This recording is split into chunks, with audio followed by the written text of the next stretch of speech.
जन्माद्यस्य यतोन्मयादितरतश्चार्थेष्वभिज्ञस्वराट् तेने ब्रह्महृदाय आदिकवये मुह्यन्ति यं सूरयः। तेजो वारिमृदां यथा विनिमयो यत्र त्रिसर्गो मृषा धाम्ना स्वेन सदा निरस्तकुहकं सत्यं परं धीमहि। सृष्टिस्थित्यप्यहेया नियतिधृतमो बन्धमोक्षाश्च यस्मात् अस्य श्री ब्रह्मरुद्र प्रभृति सुरनर द्विषशत्रुआत्मकस्य विष्णोर्व्यस्ताः समस्ताः सकलगुणनिधिः सर्वदोषव्यपेतः पूर्णानन्दाव्ययो यो गुरुरपि परमश्चिन्तयेतं महान्तम्। धर्मप्रोज्झितकैतवोऽत्र परमः निर्मत्सराणां सतां वेद्यं वास्तवमत्र वस्तुशिवदं तापत्रयोन्मूलनं। श्रीमद्भागवते महामुनिकृते किं वा परैरीश्वरः सद्यो हृत्यवरुध्यतेऽत्र कृतिभिः शुश्रूषुभिस्तक्षणात्। निगमकल्पतरोर्गलितं फलं शुकमुखादमृतद्रवसंयुतं पिबत भागवतं रसम् आलयं मुहुरहो रसिकाः भुवि भावुकाः। अभ्रमं भृङ्गरहितम् अजडं विमलं सदा आनन्दतीर्थमतुलं भजे तापत्रयापहम्। भवति यदनुभावादेडमूकोऽपि वाग्मी जडमतिरपि जन्तुर्जायते प्राज्ञमौलिः। सकलवचनचेतो देवता भारती सा मम वचसे निधत्तां सन्निधिं मानसे च। अस्मत्कुरुसमारम्भां टीकाकृत्पादमध्यगां श्रीमदाचार्यपर्यन्तां वन्दे गुरुपरम्पराम्। विद्यायां युवधाचार्यं वेदज्ञानाब्धिचन्दिरं दुर्मतध्वान्तमार्ताण्डं सत्यध्यानमुनिं भजे। 50 वर्षपर्यन्तं सततं रामपूजकः श्रीसत्यप्रमोदगुरुराट् भासतां नो हृदम्बरे।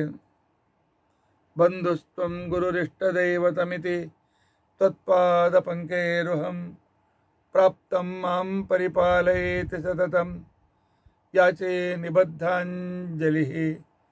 चित्तं मद्गुणदोषचिन्तनविधौ नूनं मनं मा कृताः श्रीसत्यात्मगुरो त्वदङ्घ्रियुगलं हित्वा न मे सद्गतिः। यैरहं शुकवत् सम्यक् शिक्षितोऽस्मि कृपालुभिः तान् वन्दे धेनुपाचार्यान् तान् वन्दे धेनुपाचार्यान् तत्त्वज्ञानार्थसिद्धये। श्रीगुरुभ्यो नमः। हरिः ओम हरिः ओम हरिः ओम। स्वस्तिस्तु अशेषसन्मङ्गलानि सन्तु। श्लोकैकश्रवणपठनमात्रेण वक्तुश्च श्रोतॄणां निखिलकलिकृतकल्मषापनोदनपुटतरे धर्माद्यखिलपुरुषार्थसाधनीभूते अद्य श्रीमद्भागवते नवमस्कन्धान्तकथा प्रारम्भे सति किञ्चित् पूर्वकथानुवादः। हरिः ओम हरिः ओम हरिः ओम। निन्ने ಮಾಧವಿ 4 ಜನರಿಂದ ಪಡೆದ 4 ಮಕ್ಕಳ ಬಗ್ಗೆ ಕಥೆಯನ್ನು ಕೇಳಿದ್ದೀರಿ. ನಮ್ಮ ಆಧ್ಯಾತ್ಮಿಕವಾದಂತಹ ಬುದ್ಧಿ ಧರ್ಮ ಅರ್ಥ ಕಾಮಗಳು, ಅದರಿಂದ ತಪಸ್ಸು, ತಪಸ್ಸು, ದಯೆ, ಸತ್ಯ ಮತ್ತು ಶೌಚ. ತಪಸ್ಸು, ದಯೆ, ಸತ್ಯ, ಶೌಚ ಇವು ಧರ್ಮದ 4 ಪಾದಗಳು. ಇವುಗಳಿಂದ ಪಡೆಯಬೇಕಾಗಿರ್ತಕ್ಕಂಥ ಉದ್ದೇಶ ಧರ್ಮ, ಅರ್ಥ, ಕಾಮ, ಮೋಕ್ಷಗಳು. ಅದಕ್ಕೋಸ್ಕರ ಸ್ವತಃ ಯಾವಾಗಲೂ ಎಲ್ಲರನ್ನು ಉದ್ಧಾರ ಮಾಡೋದಕ್ಕೋಸ್ಕರ ತಿರುಗಾಡ್ತಕ್ಕಂಥ ಯಯಾತಿಯ ಮಗಳು ಅಂದರೆ ಅವನ ಅಧೀನದಲ್ಲಿರ್ತಕ್ಕಂಥ ಅಧ್ಯಾತ್ಮ ವಿದ್ಯೆಯ ಅಭಿಮಾನಿನಿಯಾಗಿರ್ತಕ್ಕಂಥ ಮಹಾಲಕ್ಷ್ಮೀ ದೇವಿ. ಹೀಗೆ ಅರ್ಥ ಮಾಡಬೇಕೆ? ಇದ್ಲು ಒಬ್ಳಿಂತವಳು, 4 ಜನ ತಿರುಗಾಡಿಲ್ಲ, ಯಾಕೆ ಅನ್ಬಾರ್ದು? ಇಲ್ಲ. ಆಚಾರ್ಯರು ಮಹಾಭಾರತ ತಾತ್ಪರ್ಯದಲ್ಲಿ ವೇದವ್ಯಾಸ ದೇವರಿಗೆ ಕಥೆ ಹೇಳುವ ಉದ್ದೇಶ ಇರಲಿಲ್ಲ, ಕ್ರೊನಾಲಜಿಕಲ್ ಹಿಸ್ಟ್ರಿ ಹೇಳುವ ಉದ್ದೇಶನೂ ಇರಲಿಲ್ಲ. ಸಂಪೂರ್ಣ ತತ್ವಜ್ಞಾನದ ವಿಚಾರಗಳನ್ನು ಹೇಳುವುದಕ್ಕೋಸ್ಕರ ಮಹಾಭಾರತದ ನಡೆದ ಐತಿಹಾಸಿಕ ಕಥೆಗಳನ್ನು, ಹೇಗೆ ಕಥಾಮುಖಾಂತರ ತತ್ವಜ್ಞಾನವನ್ನು ಕಲಿಸ್ತಕ್ಕಂಥ ಒಂದು ಸುಂದರವಾದ ಶೈಲಿ ಹಿಂದೂಸ್ತಾನದ್ದು. ಕಥೆಯ ಮುಖಾಂತರ ಅದ್ಭುತವಾದ ತತ್ವಜ್ಞಾನವನ್ನು ತಿಳಿಸ್ತಾರೆ. ಮಹಾಭಾರತದ ಕಥೆ ಪಾಪ ಪುಣ್ಯಗಳ, ಜ್ಞಾನ ಅಜ್ಞಾನಗಳ ಸಂಘರ್ಷ. ದುರ್ಯೋಧನ ಸಂಪೂರ್ಣ ಪಕ್ಷ ಸೈನಿಕರೆಲ್ಲ ಪಾಪಗಳು, ಪಾಂಡವರ ಪಕ್ಷದೆಲ್ಲರೂ ಪುಣ್ಯ. ಆನಂತರ ಪಾಪಗಳಲ್ಲಿ ಅಜ್ಞಾನ, ವಿಪರೀತ ಜ್ಞಾನ, ದುರ್ಯೋಧನ, ದುಶ್ಯಾಸನ. ಅಜ್ಞಾನ ಮತ್ತು ವಿಪರೀತ ಜ್ಞಾನ ಯಾವಾಗಲೂ ಶಾಸ್ತ್ರದಲ್ಲಿರ್ತಕ್ಕಂಥ ಬುದ್ಧಿಯನ್ನು ಅವಳ ಮೇಲೆ ಯಾವಾಗಲೂ ಅಟ್ಯಾಕ್ ಮಾಡ್ತಾ ಇರ್ತದೆ. ಅಜ್ಞಾನ, ವಿಪರೀತ ಜ್ಞಾನಗಳು ಶಾಸ್ತ್ರ ಸುಳ್ಳು, ಶಾಸ್ತ್ರ ತಪ್ಪು, ಶಾಸ್ತ್ರ ಅಂಧವಿಶ್ವಾಸ, ಈಗೆಲ್ಲ ಸೋಕಾಲ್ಡ್ ಬುದ್ಧಿವಂತರು ಅಂತ ಅನ್ಸ್ಕೊಂಡಿರ್ತಕ್ಕಂಥವ್ರೆಲ್ಲ ಮಾತಾಡ್ತಾ ಇಲ್ಲ ಆ ರೀತಿಯಾಗಿ. ಆದರೆ ಎಲ್ಲಿಯವರೆಗೂ ಧರ್ಮ, ಭಕ್ತಿ, ಶ್ರವಣ, ಆನಂತರ ವಿನಯ ಮತ್ತು ಶೀಲ ಇವುಗಳ ಅಧೀನದಲ್ಲಿ ಎಲ್ಲಿಯವರೆಗೂ ಆಧ್ಯಾತ್ಮಿಕ ವಿದ್ಯೆ ಇದೆ, ಅದನ್ನು ಅಜ್ಞಾನ ವಿಪರೀತ ಜ್ಞಾನಾದಿಗಳು ಅದನ್ನು ಕೆಡಿಸಲಿಕ್ಕೆ ಸಾಧ್ಯವಿಲ್ಲ. ಹೀಗಾಗಿ ಧರ್ಮದ ಪ್ರತಿನಿಧಿ ಧರ್ಮರಾಜ ಭಕ್ತಿ ಅಂಗವಾಗಿರ್ತಕ್ಕಂಥ ಭಕ್ತಿ, ಜ್ಞಾನ, ವೈರಾಗ್ಯ, ಧೃತಿ, ಸ್ಮೃತಿ, ಪ್ರಜ್ಞಾ, ಮೇಧ ಇತ್ಯಾದಿ 10 ಭಕ್ತಿ ಅಂಗವಾಗಿರ್ತಕ್ಕಂಥ ಗುಣಗಳ ಪ್ರತಿನಿಧಿ ಭೀಮಸೇನ ದೇವರು. ಶಾಸ್ತ್ರ ಶ್ರವಣದಿಂದ ಬಂದಿರತಕ್ಕಂತಹ ಅದ್ಭುತ ತತ್ವಜ್ಞಾನದ ಪ್ರತಿನಿಧಿ ಅರ್ಜುನ. ಆನಂತರ ಶೀಲದ ಪ್ರತಿನಿಧಿ, ಸಚ್ಚರಿತ್ರದ ಪ್ರತಿನಿಧಿ ನಕುಲ. ಆನಂತರ ಸಹದೇವ, ವಿನಯದ ಪ್ರತಿನಿಧಿ. ಇವರೆಲ್ಲರಿಗೂ ಮಾರ್ಗದರ್ಶಕ ಗುರು ಪರಮಾತ್ಮ. ಸಜ್ಜನರು ಮಾರ್ಗದರ್ಶನವನ್ನು ಸ್ವೀಕಾರ ಮಾಡ್ತಾರೆ, ದುರ್ಜನರು ಮಾರ್ಗದರ್ಶನವನ್ನು ತಿರಸ್ಕಾರ ಮಾಡ್ತಾರೆ. ಪಾಂಡವರು ಕೃಷ್ಣನ ಮಾತನ್ನು ಕೇಳಿದರು, ಕೌರವರು ಕೃಷ್ಣನ ಮಾತನ್ನು ಕೇಳಲಿಲ್ಲ. ಕೊನೆಗೆ ಕೌರವರು ವಿನಾಶವನ್ನು ಹೊಂದಿದರು. ಆರಂಭದಲ್ಲಿ ಯಾವುದು ಸುಖಕರ ಅಂತ ಅನ್ನಿಸ್ತದೆ, ಪರಿಣಾಮದಲ್ಲಿ ವಿಶ್ವೋಪಮ ಅಂತ ಅನ್ನಿಸ್ತದೆ, ಅದು ಎಂದಿಗೂ ಸುಖಕರವಲ್ಲ. ಆದರೆ ಯಾವುದು ಆರಂಭದಲ್ಲಿ ಅತ್ಯಂತ ವಿಷದಂತೆ ಅತ್ಯಂತ ಕಠೋರ, ಆದರೆ ಪರಿಣಾಮದಲ್ಲಿ ಅಮೃತ, ಅದೇ ನಿಜವಾದ ಸುಖಾಂತವಾಗಿರ್ತಕ್ಕಂಥ ಮೋಕ್ಷ. ಈ ಒಂದು ಕಾನ್ಸೆಪ್ಟ್ ಇಟ್ಟುಕೊಂಡು ಮಹಾಭಾರತದ ಕಥೆಯನ್ನು ವೇದವ್ಯಾಸ ದೇವರು ನಡೆದ ಇತಿಹಾಸವನ್ನು ಹೆಣೆದಿದ್ದಾರೆ. ಕೆಲವು ಘಟನೆ ಮಲ್ದಿದ್ದನ್ನು ಆಮೇಲೆ ಇದ್ದದನ್ನು ಮೊದಲು ಮಧ್ಯದಲ್ಲಿ ಈ ರೀತಿಯಾಗಿ ಅವುಗಳನ್ನು ತೆಗೆದುಕೊಂಡು ಹೆಣೆದಿದ್ದಾರೆ. ಹೆಣೆದು ಹೇಳ್ತಾರೆ, ಮಹಾಭಾರತದ ಸಾಮಾನ್ಯ ಓದುಗರು ಕಥೆ ಕೇಳಿ ಇರತಕ್ಕಂಥ ನೀತಿ ನಿಯಮಗಳನ್ನು ಕಲಿಯಿರಿ. ಮಧ್ಯಮರು ಇಲ್ಲಿ ಹೇಳಿದ ಉಪದೇಶಗಳಿಗೆ ಲಕ್ಷ್ಯ ಕೊಡಿ. ನಿಜವಾಗಿಯೂ ಭಗವಂತನ ಪಡೆಯಬೇಕು ಅಂತಂತ ಇಚ್ಛೆ ಇರತಕ್ಕಂಥ ವ್ಯಕ್ತಿಗಳು ಏವಂ ಅಧ್ಯಾತ್ಮನಿಷ್ಠಮ್ಮಿ ಭಾರತಂ ಸರ್ವಮುಚ್ಯತೆ. ಭಾರತದಲ್ಲಿ ಬಂದಿರತಕ್ಕಂಥ ಸಂಪೂರ್ಣ ಕಥೆ ಅಧ್ಯಾತ್ಮ, ಒಂದು ಮನಃಶಾಸ್ತ್ರ, ಒಂದು ಆತ್ಮಶಾಸ್ತ್ರ, ಪರಮಾತ್ಮಶಾಸ್ತ್ರ. ಮನುಷ್ಯನ ಗುಣಗಳು, ಮನುಷ್ಯನ ಮನಸ್ಸು, ಮನುಷ್ಯನ ಬುದ್ಧಿ, ಪರಿಸರಗಳಲ್ಲಿ ನಡೆಯುವ ಸಂಘರ್ಷ ಹೇಗಿರ್ತದೆ ಅದರ ಕಥೆ ಈ ಮಹಾಭಾರತ. ಇಂಥ ಅದ್ಭುತ ರೂಪಕ ವೇದದಲ್ಲಿ ಪ್ರತಿ ಹೆಜ್ಜೆ ಹೆಜ್ಜೆಗೂ ಬರ್ತವೆ. ಪಂಚಮ ವೇದ ಅಂತ ಅನಿಸ್ಕೊಂಡ ಮಹಾಭಾರತದಲ್ಲಿ ಕೂಡ ಇದು ಸ್ವಾಭಾವಿಕ. ತತ್ವಜ್ಞಾನದ ಮಾರ್ಗದಲ್ಲಿರ್ತಕ್ಕಂಥ ಸಾಧಕ ಈ ಕ್ರಮದಿಂದಲೇ ಇವುಗಳನ್ನು ತಿಳಿದುಕೊಳ್ಳುವುದಕ್ಕೋಸ್ಕರ ಪ್ರಯತ್ನಿಸಬೇಕು. ಏವಂ ಅಧ್ಯಾತ್ಮನಿಷ್ಠಮ್ಮಿ ಭಾರತಂ ಸರ್ವಮುಚ್ಯತೆ.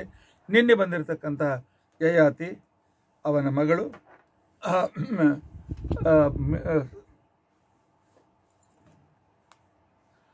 ಅವನ ಮಗಳ ಮಾಧವಿ, ಆನಂತರ ಅವಳ 4 ಜನರ ಹತ್ರ ಹೋಗುವಿಕೆ, ಆನಂತರ ಕುದುರೆ. ಇದು ಜ್ಞಾನದ ಸಂಕೇತ. ಏಕೆ ನಮ್ಮಲ್ಲಿ ಕುದುರೆಯ ಮುಖದಿಂದಲೇ ಹಯಗ್ರೀವ ದೇವರು ಯಾವಾಗಲೂ ಈ ರೀತಿಯಾಗಿರ್ತಕ್ಕಂಥ ಉಪದೇಶಾದಿಗಳನ್ನು ಕೊಡ್ತಾರೆ. ಈ ಎಲ್ಲ ಸಂಕೇತಗಳಿಗೂ ಅರ್ಥವಿದೆ. ಅಷ್ಟೇ ಅಲ್ಲ, ನಿನ್ನೆ ಮಾಧವಿ ಕಥೆಯನ್ನು ಬ್ರಹ್ಮದೇವರು ಸೂಚನೆ ಮಾಡಿದ್ದಾರೆ. ಚತುಷ್ಪಾತ್ ತಯಾ ಧರ್ಮ ಚಿತೋ ಲೋಕೇನ ಕರ್ಮಣ.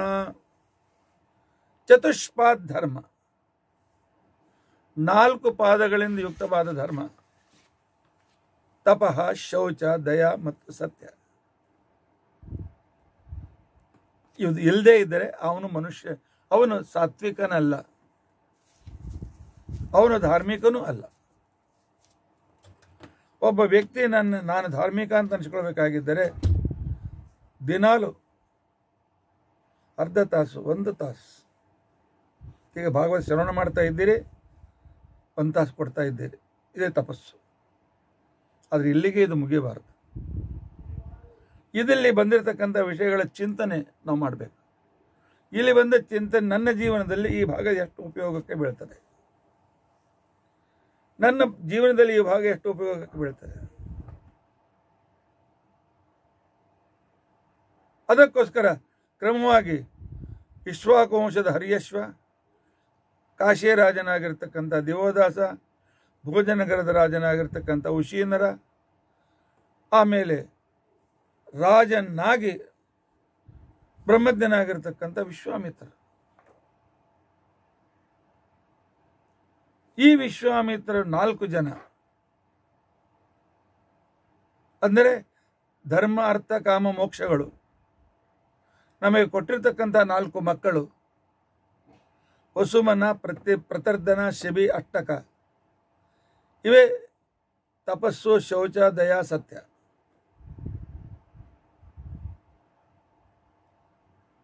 ಪ್ರತಿಯೊಬ್ಬ ವ್ಯಕ್ತಿ ನೆನಪು ಇಟ್ಕೊಳ್ಬೇಕು. ಭಗವಂತ ಮಹಿಮೆಯ ಚಿಂತನೆ ಇಲ್ಲದೆ ಇದೇ ತಪಸ್ಸು. ನಾವು ಧಾರ್ಮಿಕರಾಗಲಿಕ್ಕೆ ಸಾಧ್ಯವಿಲ್ಲ, ಭಗವಂತನ ಪಡೆಯಲಿಕ್ಕೆ ಸಾಧ್ಯವಿಲ್ಲ. ಅದರ ಜೊತೆಗೆ ಆಂತರಿಕ ಪಾವಿತ್ರ್ಯ, ಬಾಹ್ಯ ಪಾವಿತ್ರ್ಯ. ಆಂತರಿಕ ಪಾವಿತ್ರ್ಯ, ಬಾಹ್ಯ ಪಾವಿತ್ರ್ಯ ಇದ್ದರೆ ಪವಿತ್ರಾಣಾಂ ಪವಿತ್ರಮ್ಯೋ ಮಂಗಲಾನಾಂಚ ಮಂಗಲಂ, ಆ ಪರಮಾತ್ಮ ನಮಗೆ ಸಿಗ್ತಾನೆ. ದಯೆ ತೋರಿಸಿದರೆ ಭಗವಂತನ ದಯೆ ನಮಗೆ ಸಿಗ್ತದೆ. ಭಗವಂತ ಹೇಳ್ತಾನೆ, ಏನನ್ನು ಕೊಡ್ತೀರಿ ಅದನ್ನು ನಾನು ಇನ್ನೂ ಹೆಚ್ಚಿಗೆ ಕೊಡ್ತೇನೆ. ಯಾವ ಗುಣದ ಮುಖಾಂತರ ನಾನು ಉಪಾಸನೆ ಮಾಡ್ತೀರಿ ಆ ಗುಣವನ್ನು ನಿಮಗೆ ನಾನು ತಂದು ಕೊಡ್ತೇನೆ. ಇದ್ರ ಜೊತೆಗೆ ಸತ್ಯ. ಸತ್ಯ ಅಂದರೆ ಸಮಾಜಕ್ಕೆ, ತನಗೆ, ತನ್ನ ಕುಟುಂಬಕ್ಕೆ, ತನ್ನ ಸಮಾಜಕ್ಕೆ ಹಿತವಾಗುವಂಥ ಏನು ಒಂದು ನಮ್ಮ ಕೃತಿ ಇದೆ, ಇದೇ ಧರ್ಮ, ಇದೇ ಸತ್ಯ. ನಮ್ಮ ವಾಣಿ ಯಾವುದರಿಂದ ಹಿತವಾಗ್ತದೆ ಅದೇ ಸತ್ಯವಾಣಿ. ಇದನ್ನು ಕೃಷ್ಣಾರ್ಜುನರ ಕಥೆಯಲ್ಲಿ ನಾನು ಭಾಗವತ 2-3 ಸಲ ಹೇಳಿದ್ದೇನೆ. ಈ ಕ್ರಮದಲ್ಲಿ ಭಾಗವತವನ್ನು ಕೂಡ ಅಭ್ಯಾಸ ಮಾಡಿ. ಇದ್ದಾರೆ ಇವುಗಳನ್ನು ಅನುವಾದ ಅಂದರೆ ಶ್ಲೋಕ ಇಲ್ಲದೆ ಅನುವಾದ ಮಾಡಿದ ಪುಸ್ತಕಗಳು ಬೇಕಾದಷ್ಟು ಇವೆ, ಅನೇಕ ವಿದ್ವಾಂಸರು ಬರೆದಿದ್ದಾರೆ. ಆದರೆ ಏಕೆ ಅಂತ ಅನ್ನೋ ಪ್ರಶ್ನೆ ಬಂದಾಗ ಹೀಗೆ ಇದು ನಿನ್ನೆ ನಾನು ಹೇಳ್ತಕ್ಕಂಥ ಮಾಧವಿಯ ಕಥೆ ವಿಶ್ವಾಮಿತ್ರರಿಗೆ ಸಂಬಂಧಿಸಿರ್ತಕ್ಕಂಥದ್ದು. ಆದರೆ ಬಂದ ಭಾಗ ಇದು ಕಥೆ ಇರತಕ್ಕಂಥ ಭಾಗ ಉದ್ಯೋಗ ಪರ್ವ. ನಾರದರು ದುರ್ಯೋಧನಿಗೆ ಉಪದೇಶ ಮಾಡುವಾಗ ಹೇಳ್ತಕ್ಕಂಥ ಕಥಾಭಾಗ. ಆದ್ದರಿಂದ ಆ ಕ್ರಮದಲ್ಲಿ ಈ ಅಧ್ಯಾತ್ಮವನ್ನು ಅರ್ಥ ಮಾಡಿಕೊಳ್ಳಬೇಕು. ಶುಕಾಚಾರ್ಯ ಹೇಳ್ತಾರೆ, ಪರೀಕ್ಷಿತ ರಾಜ ಮತ್ತೇನು ಬೇಕಪ್ಪ, ಪರೀಕ್ಷಿತ ರಾಜ ಅಂತಾನೆ ಚಂದ್ರವಂಶವನ್ನು ವರ್ಣನೆ ಮಾಡ್ತಾ ಇದ್ದೀರಿ, ಅದೇ ವಂಶದಲ್ಲಿ ಬಂದಿರತಕ್ಕಂಥವು ನಾನು, ನನ್ನ ಹಿರಿಯರ ಕಥೆಯನ್ನು ಹೇಳಿ. ನಮ್ಮ ಹಿರಿಯರ ವಂಶ ಚರಿತ್ರೆಯನ್ನು ನಾವು ತಿಳಿದುಕೊಂಡರೆ ಅವಾಗ ಒಮ್ಮಿಲ್ಲೊಮ್ಮೆ ನಮ್ಮ ಕಾನ್ಷಿಯಸ್ ಬೈಟ್ ಆಗ್ತದೆ, ಇಂತಹ ಶ್ರೇಷ್ಠ ಕುಲದಲ್ಲಿ ನಾನು ಹುಟ್ಟಿದ್ದೇನಲ್ಲ, ಆ ಒಂದು ಕುಲದ ಪರಂಪರೆಯನ್ನು ಸ್ವಲ್ಪ ಆದರೂ ನಾನು ಪರಿಪಾಲನೆ ಮಾಡೋದು ಬೇಡವೆ, ಅದನ್ನು ನನ್ನ ಜೀವನದಲ್ಲಿ ನಾನು ತರೋದು ಬೇಡವೆ ಅಂತ ನಮ್ಮ ಕಾನ್ಷಿಯಸ್, ನಮ್ಮ ಅಂತರ್ಮನಸ್ಸು ಅದನ್ನು ಹೇಳ್ತಾ ಇರುವಾಗ ಅದನ್ನು ಇಂಪ್ಲಿಮೆಂಟೇಷನ್ ಮಾಡೋದು ಕೂಡ ನಮ್ಮ ಕರ್ತವ್ಯವಾಗ್ತದೆ. ತನ್ನ ಹಿರಿಯರ ಚರಿತ್ರೆಯನ್ನು ಕೇಳ್ತಾ ಇದ್ದಾನೆ. ಇಲ್ಲಿಯವರೆಗೂ ರುಚಿಕ, ಭಾರ್ಗವ ಇತ್ಯಾದಿ ಕಥೆಗಳನ್ನು ಕೇಳಿದ್ರಲ್ಲ. ರುಚಿಕ, ಆನಂತರ ವಿಶ್ವಾಮಿತ್ರ, ಪರಶುರಾಮ ದೇವರು, ಇವೆಲ್ಲ ಬಂದಿರತಕ್ಕಂಥವರು ಪುರೂರವನ ಕೊನೆಯ ಮಗನಾಗಿರ್ತಕ್ಕಂಥ ವಿಜಯನ ವಂಶ. ವಿಜಯನ ವಂಶದಲ್ಲಿ ಇಂಥ ರಾಜರು ಅಂಥವ್ರ ಜೊತೆ ಬಂದಿರತಕ್ಕಂಥ ಋಷಿಗಳ ಸಂಪರ್ಕ, ಇದನ್ನು ನೀವು ಕೇಳಿದ್ದಿ ಪರೀಕ್ಷಿತ ರಾಜ. ಈಗ ಪುರೂರವನಿಗೆ ಜ್ಯೇಷ್ಠ ಪುತ್ರ ಆಯು. ಪುರೂರವನಿಗೆ ಜ್ಯೇಷ್ಠ ಪುತ್ರನಾಗಿರ್ತಕ್ಕಂಥವನು ಆಯು ಅಂತೇಳಿ ಅವನ ಚರಿತ್ರೆಯನ್ನು ಹೇಳ್ತಾನೆ ಹೇಳು. ಇನ್ನು ಪುರೂರವನ ಚರಿತ್ರೆ, ಇದರ ವಿಸ್ತಾರವನ್ನು ಹಿಂದಿನ ಸಂದರ್ಭದಲ್ಲಿ ನೀವು ಕೇಳಿದ್ದೀರಿ. ಆ ವಿಷಯ ನಿಮಗೆ ಗೊತ್ತಿದೆ.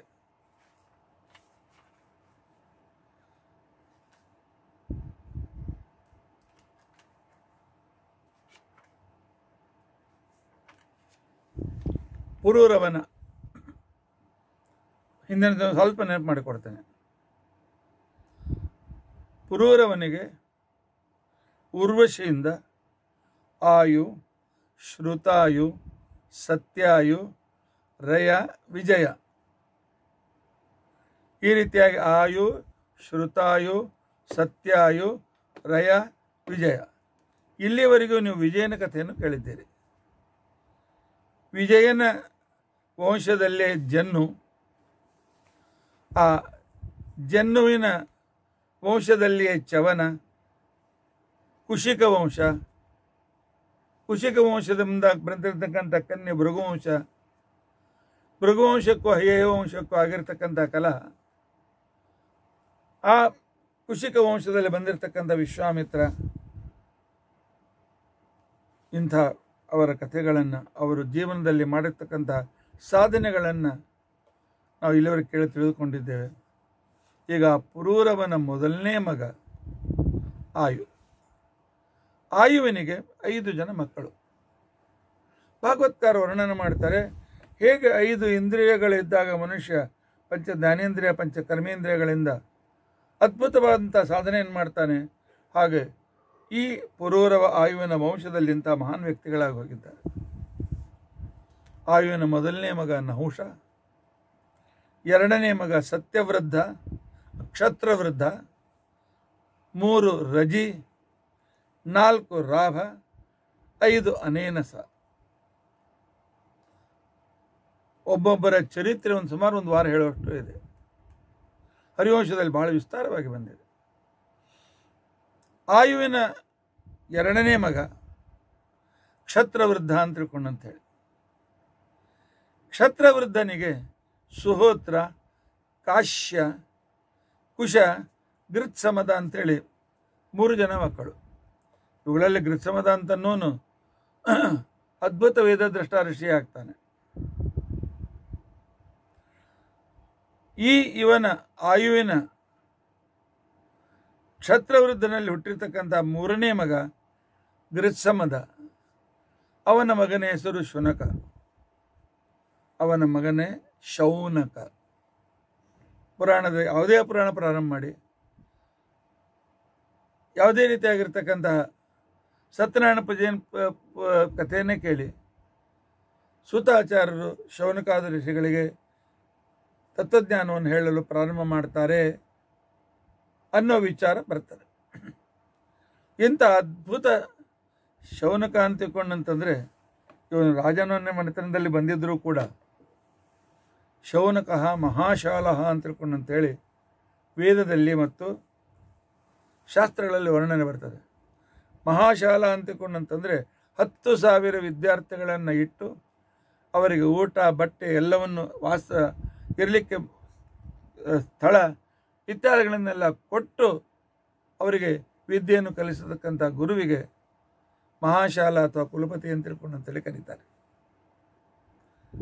ಅವನು ಪ್ರಶ್ನೆ ಮಾಡಿದ್ದರಿಂದಲೇ ಇಷ್ಟೆಲ್ಲ ಪುರಾಣಗಳು ಹೊರಟಿವೆ. ಪ್ರಾಶ್ನಿಕರು ಶೌನಕರು, ಉತ್ತರ ಕೊಡ್ತಕ್ಕಂಥವ್ರು ವೇದವ್ಯಾಸ ದೇವರ ಮಕ್ಕಳು ಸೂತಾಚಾರ್ಯರು.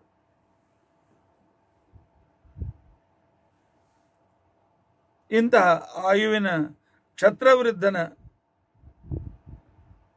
3ನೇ ಮಗ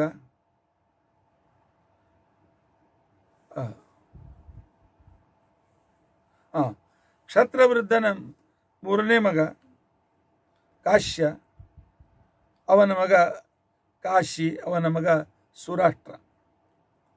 ಸುರಾಷ್ಟ್ರನಿಗೆ ದೀರ್ಘತಮಸ್ ಅಂತಕ್ಕಂಥ ಮಗ ಹುಡ್ತಾನೆ. ಅವನಿಗೆ ಧನ್ವಂತ ಅನ್ನೋ ಮಗ ಹುಡ್ತಾನೆ.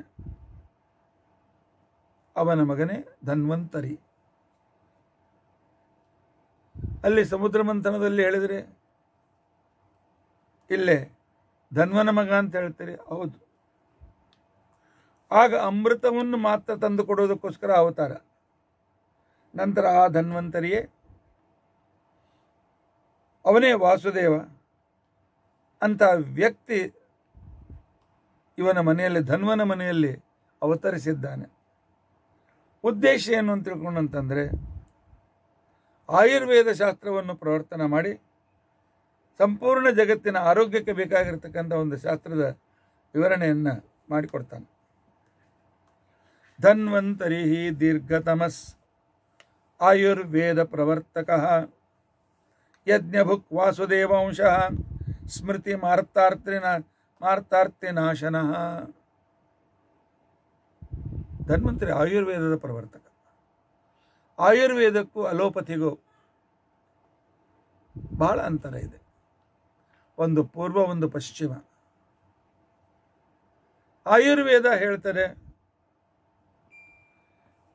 ಆಗಿಂದಾಗಲೇ ಬರುವ ಉಪಶಮನಗಳು ಟೆಂಪರರಿ ಆಗಿರ್ತವೆ. ಮೂಲತಃ ರೋಗವನ್ನು ಕಿತ್ತಿ ಹಾಕಬೇಕು. ಅದಕ್ಕೆ ಬೇಕಾಗಿರ್ತಕ್ಕಂಥ ಪಾನ, ಅನುಪಾನ, ಪಥ್ಯ ಇತ್ಯಾದಿಗಳು ಅವಶ್ಯಕ. ಅಲೋಪತಿ ಹೇಳ್ತಾರೆ ಸದ್ಯಕ್ಕೆ ನಿಮಗೆ ಪ್ರಾಬ್ಲಮ್ ಇದೆ, ಅದನ್ನು ನಾವು ದೂರ ಮಾಡ್ತೇವೆ. ಮತ್ತು ಸೈಡ್ ಎಫೆಕ್ಟ್ ಇಲ್ಲದೆ ಇದ್ರೆ ಯಾವ ಔಷಧಿಗಳು ಅಲೋಪತಿಯಲ್ಲಿಲ್ಲ. ಇಂಥ ಆಯುರ್ವೇದವನ್ನು ಜಗತ್ತಿನಲ್ಲಿ ಪ್ರವರ್ತನೆ ಮಾಡಿ ಸಂಪೂರ್ಣ ಜಗತ್ತಿನ ಶಾರೀರಿಕ, ಮಾನಸಿಕ, ಬೌದ್ಧಿಕ, ಆಧ್ಯಾತ್ಮಿಕ, ಅಲೋಪತಿ ಕೇವಲ ಭೌತಿಕವಾದಂಥ ಚಿಕಿತ್ಸೆಯನ್ನು ಮಾಡಿದರೆ ಆಯುರ್ವೇದ ಭೌತಿಕವಾದ ಶಾರೀರ, ಆನಂತರ ಮಾನಸಿಕ, ಆಧ್ಯಾತ್ಮಿಕ ಚಿಕಿತ್ಸೆಯನ್ನು ಕೂಡ ಮಾಡುತ್ತದೆ. ಆಯುರ್ವೇದದಲ್ಲಿ ಇಂಥ ಔಷಧಿ ಯಾವ ನಕ್ಷತ್ರ ದಿವಸ ತಗೊಳ್ಬೇಕು ಅಂತ ಹೇಳ್ತಾರೆ. ಆಯುರ್ವೇದದಲ್ಲಿ ಬೆಳಗ್ಗೆ ಯಾವಾಗ ಎದ್ದು ಸಂಧ್ಯಾವಂದನೆ ಮಾಡಬೇಕು ಅಂತ ಅನ್ನೋದನ್ನು ತಿಳಿಸ್ತದೆ. ಕಠಿಣತಮವಾಗಿರ್ತಕ್ಕಂಥ ರೋಗಗಳಿಗೂ ಆಯುರ್ವೇದದಲ್ಲಿ ಔಷಧಿಗಳಿವೆ.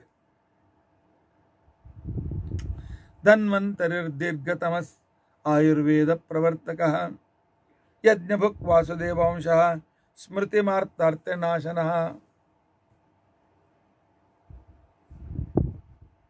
ಭಾಗವತ ಈ ಶ್ಲೋಕ ನೆನಪಿಟ್ಟುಕೊಳ್ಳಿ.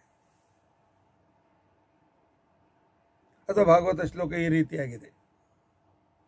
ಅದರ ಕ್ರಮ ನಾವು ನಮ್ಮ ಸಂದರ್ಭದಲ್ಲಿ ಇರತಕ್ಕಂಥ ಶ್ಲೋಕ ಅಚ್ಯುತಾನಂತ ಗೋವಿಂದ ಸ್ಮೃತಿ ಮಾತ್ರ ಆರ್ತಿನಾಶನ ರೋಗಾನ್ ಮೇ ನಾಶಯ ಶೇಷಾನ್ ಆಶು ಧನ್ವಂತರೇ ಹರೇ. ಅಥವಾ ಅಚ್ಯುತಾನಂತ ಗೋವಿಂದ ಪ್ರಣತಾಂ ಆರ್ತಿನಾಶನ ರೋಗಾನ್ ಮೇ ನಾಶಯ ಶೇಷಾನ್ ಆಶು ಧನ್ವಂತರೇ ಹರೇ. ಈ ಶ್ಲೋಕದಲ್ಲಿ ಅಚ್ಯುತ ಅನಂತ ಗೋವಿಂದ, ಅಚ್ಯುತ ಅನಂತ ಗೋವಿಂದ ಇಂಥ ಮೂರು ಹೆಸರಿನ ಶ್ರೀಹರಿ ನೀನು ಕೊಟ್ಟ ಔಷಧಿಯನ್ನು ತೆಗೆದುಕೊಳ್ಳೋಕ್ಕಿಂತ ಮೊದಲೇ ನಿನಗೆ ಸ್ಮರಣೆ ಮಾಡಿದರೆ ಸಾಕು, ಎಂಥ ರೋಗವಿದ್ರೂ ದೂರ ಮಾಡುತ್ತೆ. ಆಚಾರ್ಯರು ಹೇಳಿದರು, ಅಚ್ಯುತಾನಂತ ಗೋವಿಂದ ನಾಮೋಚ್ಚಾರಣ ಭೇಟದಾತ್. ನಾಮದ ಉಚ್ಚಾರಣೆಯೇ ಔಷಧಿ. ಇಲ್ಲಿ ಸ್ಮರಣೆ ಔಷಧಿ ಅಂತ ಹೇಳ್ತಾ ಇದ್ದಾರೆ. ನಶ್ಯಂತಿ ಸಕಲ ರೋಗಾ ಸತ್ಯಂ ಸತ್ಯಂ ವದಾಮ್ಯಹಂ. ಎರಡೆರಡು ಸರ್ತೆಗೆ ವೇದವ್ಯಾಸ ಹೇಳಿದ್ದನ್ನು ನಮಗೆ ಕೊಟ್ಟಿದ್ದಾರೆ ಈ ಶ್ಲೋಕವನ್ನು. ಆದರೆ ಇವತ್ತಿನ ದಿವಸ ನಾವು ಅಚ್ಯುತಾನಂತನನ್ನ ಧನ್ವಂತರಿಯನ್ನು ಮರೆತಿದ್ದೇವೆ. ನಾನು ಸುಮಾರು ಸಾವಿರಾರು ಜನರಿಗೆ ಈ ಮಂತ್ರವನ್ನು ಕೊಟ್ಟಿದ್ದೆ. ಈ ಮಂತ್ರ ಎರಡು ಕೆಲಸವನ್ನು ಮಾಡ್ತಾರೆ. ಯಾವನಿಗೆ ಆಯುಷ್ಯ ಇದೆ ಅವನಿಗೆ ಬೇಗನೆ ಆ ರೋಗದಿಂದ ಮುಕ್ತರನ್ನಾಗಿ ಮಾಡ್ತಾರೆ. ಯಾವನ ಆಯುಷ್ಯ ಮುಗಿತಾ ಬಂದಿದೆ ಆ ವ್ಯಕ್ತಿಗೆ ಅತಿ ಯಾತನೆ ಇಲ್ಲದೆ ಮರಣವನ್ನು ಕೊಡ್ತಾರೆ. ಎರಡನ್ನು ಕೊಡ್ತಾರೆ. ಆಯುಷ್ಯ ಮುಗಿದವನಿಗೆ ಯಾತನೆ ಇಲ್ಲದ ಮರಣ. ಇಲ್ಲರಿ ಒಂದೊಂದು ವರ್ಷ 6 ತಿಂಗಳು 8 ತಿಂಗಳು ವರ್ಷಾನ್ಗಟ್ಲೆ ಕೋಮಾದಲ್ಲಿದ್ದು ತಾನು ಪೀಡಿಯಿಂದ ಹೊಡೆದುಕೊಂಡು ಮನೆಯವರು ಯಾವಾಗ ಈ ವ್ಯಕ್ತಿ ಹೋದೀತೋ ಅಂತ ಅನಿಸ್ಕೊಂಡು ಸಾಯಕಂತಲೂ ಈ ಮಂತ್ರ ಅಚ್ಯುತಾನಂತ ಗೋವಿಂದ ಅಚ್ಯುತ ಅನಂತ ಗೋವಿಂದ ಸ್ಮೃತಿ ಮಾತ್ರಾರ್ತಿನಾಶನ. ಸ್ಮೃತಿ ಮಾತ್ರ ಆರ್ತಿನಾಶನ. ಸ್ಮರಣ ಮಾಡಿದರೆ ಸಾಕು, ರೋಗಿಗಳ ಆ ದುಃಖವನ್ನು ದೂರ ಮಾಡುತ್ತೆ ಪರಮಾತ್ಮ. ಇಂಥ ಧನ್ವಂತರೇ, ಎಲೆ ಧನ್ವಂತರಿಯೇ, ರೋಗಾನ್ ಮೇನಾಶಯ ಶೇಷಾನ್. ನನ್ನ ಸಕಲ ರೋಗಗಳು, ಶಾರೀರಿಕ ಮಾನಸಿಕ ಬೌದ್ಧಿಕ ಆಧ್ಯಾತ್ಮಿಕ ಸಕಲ ರೋಗಗಳನ್ನು ನೀನು ದೂರ ಮಾಡು. ಆಶು ಧನ್ವಂತರೇ ಹರೇ. ನಾನು ಮನುಷ್ಯ, ಪರಮಾತ್ಮನ್ ಬಹಳ ಸಹನ ಮಾಡಲಿಕ್ಕಾಗೋದಿಲ್ಲ, ಬೇಗನೆ ಈ ನನ್ನ ರೋಗವನ್ನು ದೂರ ಮಾಡು ಅಂತ ಕೂಡ ಕೇಳಿಕೊಳ್ಳಿ. ಈ ಮಂತ್ರಕ್ಕೆ ಹಾಸಿಗೆಯಲ್ಲಿ ಎದ್ದಾಕ್ಷಣಕ್ಕೇನೆ ಮುಖ ತೊಳೆದುಕೊಳ್ಳು ಮೊದಲು ಹೇಳ್ಬೋದು, ಮುಖ ತೊಳೆದುಕೊಂಡು ಹೇಳ್ಬೋದು, ಅಡುಗೆ ಮಾಡ್ತಾ ಹೇಳ್ಬೋದು, ಆಫೀಸಿಗೆ ಹೋಗ್ತಾ ಹೇಳ್ಬೋದು, ಕಾಲಲ್ಲಿ ಚಪ್ಪಲಿ ಇದ್ದಾಗಲೂ ಹೇಳ್ಬೋದು, ಆವಾಗ ಮನಸ್ಸಿನಲ್ಲಿ ಸ್ಮರಣೆ ಮಾಡ್ತಾ ಇರ್ಬೋದು, ಆಫೀಸ್ನಲ್ಲಿ ಕೆಲಸ ಮಾಡುವಾಗಲೂ ಹೇಳ್ಬೋದು.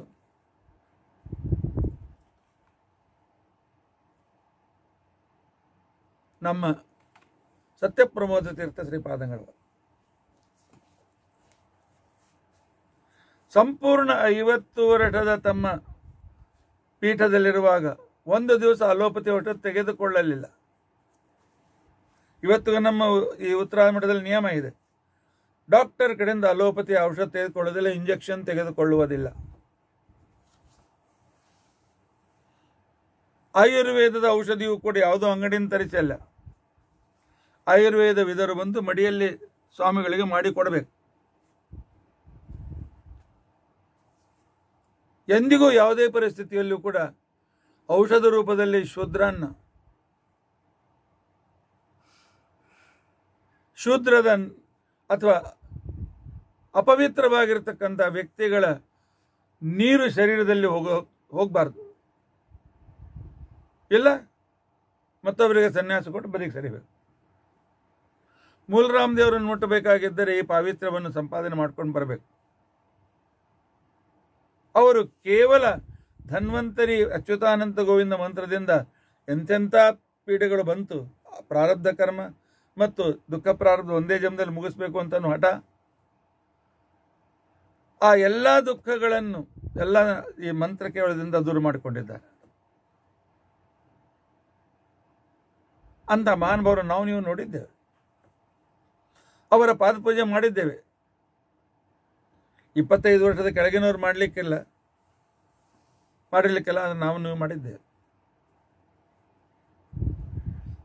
ಅದೇ ರೀತಿಯಾಗಿರ್ತಕ್ಕಂಥ ಇನ್ನೊಬ್ಬ ಮಹಾನುಭಾವರು ಪೇಜಾವರ ಶ್ರೀಗಳವರು. ಪೇಜಾವರ ಶ್ರೀಗಳವರಿಗೆ 55ರಿಂದ 60ರ ಮಧ್ಯದಲ್ಲಿ, ಬಹಳ ಜನಕ್ಕೆ ಗೊತ್ತಿಲ್ಲ, ಸಿವಿಯರ್ ಕ್ಷಯರೋಗ ಆಗಿತ್ತು.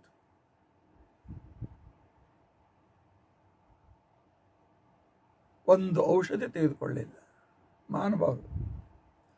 ತಮ್ಮ ಬ್ರಹ್ಮಚರ್ಯದ ಆ ಒಂದು ಅದ್ಭುತ ಸಾಮರ್ಥ್ಯದಿಂದ, ಅಚ್ಯುತಾನಂತ ಧನ್ವಂತರಿ ಮಂತ್ರದಿಂದ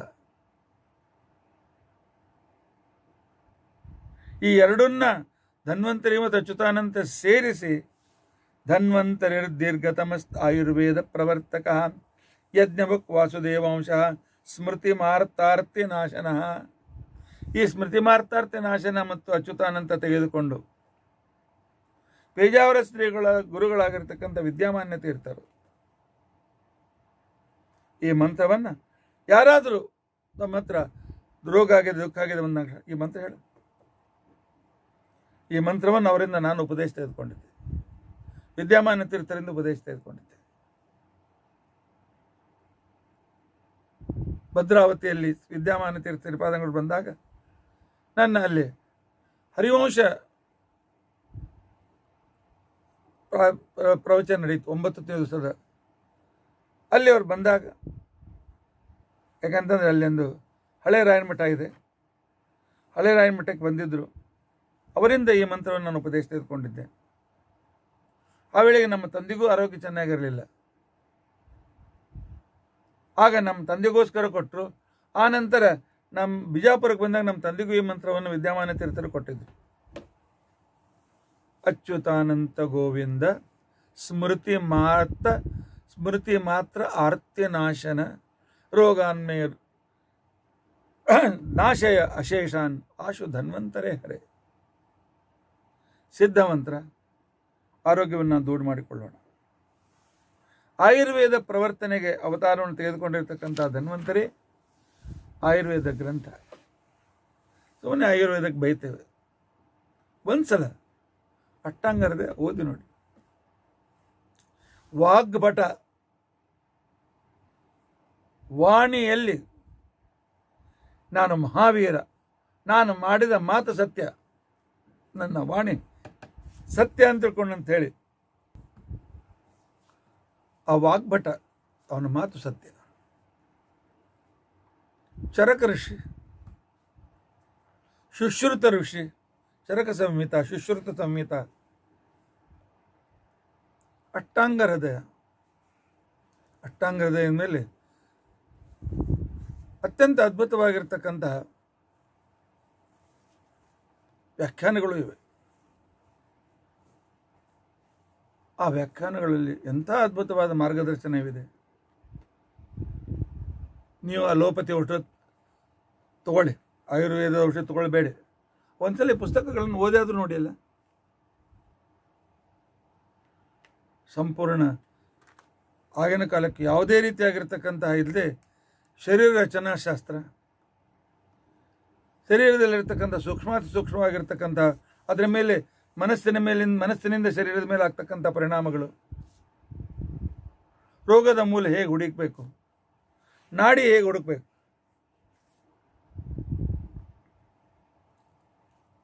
ನಮ್ಮಲ್ಲಿ ಪೂರ್ವ ನಾವು ಸಣ್ಣವರಿರುವಾಗ ಅನೇಕ ವೈದ್ಯ ಅನಂತಾಚಾರ್ಯರು ಆದ್ಯಾನಂತಾಚಾರ್ಯರು, ವೈದ್ಯವರಾಗಿರ್ತಕ್ಕಂಥ ಒಡೆಯರ್ ವೈದ್ಯರು, ಇನ್ನು ಅನೇಕ ಜನರು. ಕೇವಲ ಅವರು ಸ್ಟೆಥೋಸ್ಕೋಪ್ ತೊಗೊಂಡು ಬರ್ತಿರಲಿಲ್ಲ, ಥರ್ಮಾಮೀಟರ್ ಉಪಯೋಗಿಸ್ತಿರಲಿಲ್ಲ. ಆಮೇಲೆ ಒಡೆಯರ್ ಡಾಕ್ಟರ್ ಉಪಯೋಗಿಸಿದ್ರು. ಆದರೆ ಪ್ರಾಚೀನ ಕೆಲವು ವೈದ್ಯರು ಉಪಯೋಗಿಸಲಿಲ್ಲ. ಅವರು ಸುಮ್ಮನೆ ಹೀಗೆ ನಾಡಿ ನೋಡ್ತಿದ್ರು, ನಿನಗೆ ಹೀಗೆ ಅನುಭವ ಆಗ್ತಿರುತ್ತೆ, ನಮ್ಮ ಕಡೆಯಿಂದ ಏನು ಮಾತಾಡೋದು, ಹೀಗೆ ನಿನಗೆಲ್ಲ ಅನುಭವ ಆಗ್ತದೆ, ಆದರೆ ನಿಂತ ರೋಗ ಇದೆ, ಔಷಧ ಹಿಡಿದ ದಿವಸದಲ್ಲಿ ಕಡಿಮೆ ಆಗ್ತದೆ.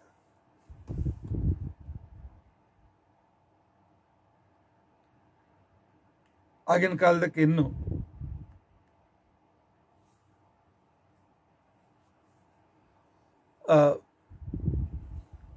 ಹೆಣ್ಣು ಮಕ್ಕಳನ್ನು ಮುಟ್ಟಿ, ಗಂಡಸು ಡಾಕ್ಟರ್ ಹೆಣ್ಮಕ್ಳನ್ನು ಮುಟ್ಟಿ ಅದನ್ನು ಚಿಕಿತ್ಸೆ ಮಾಡ್ತಕ್ಕಂಥ ಕ್ರಮ ಇರಲಿಲ್ಲ. ನಾನು ಭಾಳ ಸಣ್ಣವನಿದ್ದಾಗ ನೋಡಿದ್ದೇನೆ. ಕೈಗೆ ಹೆಣ್ಮಕ್ಳ ಕೈಗೆ ದಾರ ಕಟ್ಟಬೇಕು, ಆನಂತರ ಆ ಕಡೆಗೆ ಅಲ್ಲಿ ದೂರದಲ್ಲಿ ಡಾಕ್ಟರ್ ಕೂತಿರಬೇಕು, ಆ ದಾರ ಡಾಕ್ಟರ್ ಹಿಡ್ಕೊಳ್ತಾರೆ, ದಾರದ ಮುಖಾಂತರ ನಾಡಿಯನ್ನು ಪರೀಕ್ಷೆ ಮಾಡೋರು, ದಾರದ ಮುಖಾಂತರ. ಅದ್ಭುತ. ಈ ರೀತಿಗೂ ಔಷಧಿ ತಗೋ ಗುಣವಾಗ್ತದೆ. ಇಂಥ ಅದ್ಭುತವಾದ ಶಾಸ್ತ್ರ ನಮ್ಮಲ್ಲಿದೆ. ಆದರೆ ಇದನ್ನು ಕಿತ್ತಿ ಹಾಕಿ ನಮ್ಮನ್ನು ದಾಸರನ್ನಾಗಿ ಮಾಡಿ ದಾಸರನ್ನಾಗಿ ಮಾಡಿ ಬರಬೇಕು ಅಂತಕ್ಕಂಥವರು ಆಂಗ್ಲರು. ಇವರು ನಮ್ಮ ಶಿಕ್ಷಣ ಪದ್ಧತಿಯನ್ನೇ ಬದಲಾಯಿಸಿ ನಮಗೆ ಇದರಿಂದ ಏನಾಗೋದಿಲ್ಲ ಅಂತ ತಿಳ್ಕೊಂಡಂತೇಳಿ ಕೇವಲ ವೇದನಾಶಾಮಕ ಔಷಧಿ ಇವತ್ತಿಗೂ ಕೂಡ ಯಾವುದನ್ನು ಕಿಡ್ನಿಯನ್ನು ಪೂರ್ತಿಯಾಗಿ ಹಾಳು ಮಾಡ್ತದೆ, ಲಿವರನ್ನು ಹಾಳು ಮಾಡ್ತದೆ ಅಂತ ಪೇನ್ ಕಿಲ್ಲರ್ಗಳನ್ನು ಕೊಟ್ಟು ಮನುಷ್ಯನನ್ನೇ ಮಾಡ್ತಾ ಇದ್ದಾರೆ. ಸ್ಲೋ ಕಿಲ್ಲರ್ ಅಲೋಪತಿಕ್ ಔಷಧಿಗಳು ಎಲ್ಲ ಅಲ್ಲ, ಎಮರ್ಜೆನ್ಸಿ ಇದ್ದಾಗ ತೆಗೆದುಕೊಳ್ಳೋಣ, ಅದು ರೋಗ ಮೂಲತಃ ಹೋಗಬೇಕಾಗಿದ್ದರೆ ಆಯುರ್ವೇದಕ್ಕೆ ಶರಣ ಹೋಗೋಣ. ಇಂಥ ಧನ್ವಂತರಿಯ ಮಗ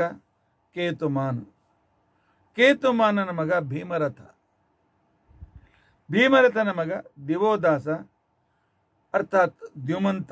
ಇವನ ಹೆಸರು ನಿಜವಾಗಿ ದ್ಯುಮಂತ ಅಂತಿತ್ತು. ದಿವೋದಾಸ ಅಥವಾ ದ್ಯುಮಂತ ಇವನೇ ಮಾಧವಿಯಲ್ಲಿ ಪ್ರತರ್ಧನ ಅಂತ ಮಗನನ್ನು ಪಡಿತಾನೆ. ಈ ದಿವೋದಾಸನ ತಂದೆಯಾದ ಭೀಮರಥನನ್ನು ಹಯ್ಯಯ ವಂಶದಲ್ಲಿ ಬಂದ, ಹಯ್ಯ ವಂಶ ಅಂದರೆ ಕಾರ್ತಿವೀರ್ಯಾರ್ಜುನ ವಂಶದಲ್ಲಿ ಬಂದಿರತಕ್ಕಂಥ ವೀತಹವ್ಯ ಅಂತ ತಿಳ್ಕೊಂಡಂತೇಳಿ ಅಂತಕ್ಕಂಥ ಒಬ್ಬ ಹಯ್ಯಯ ವೀರ ಈ ದಿವೋದಾಸನ ತಂದೆಯಾದ ಭೀಮರಥನನ್ನು ಅಂದರೆ ಧನ್ವಂತರಿಯ ಮೊಮ್ಮಗನನ್ನು ಕೊಲ್ತಾನೆ. ಅದನ್ನು ಮೋಸ ಮಾಡಿ ಕೊಲ್ತಾನೆ. ಅಂಥ ದಿವೋದಾಸನನ್ನು ನಾಶಪಡಿಸುವುದಕ್ಕೋಸ್ಕರ ಮಾಧವಿಯಲ್ಲಿ ದಿವೋದಾಸನಿಂದ ಪಡೆದ ಪ್ರತರ್ಧನ ತನ್ನ ಅಜ್ಜನನ್ನು ಕೊಂದಿರತಕ್ಕಂಥ ಆ ವೀತಹವ್ಯನನ್ನು ಸಂಹಾರ ಮಾಡಿ ತನ್ನ ಪಿತೃಋಣವನ್ನು ಪಿತಾಮಹ ಋಣವನ್ನು ತೀರಿಸಿಕೊಳ್ತಾನೆ.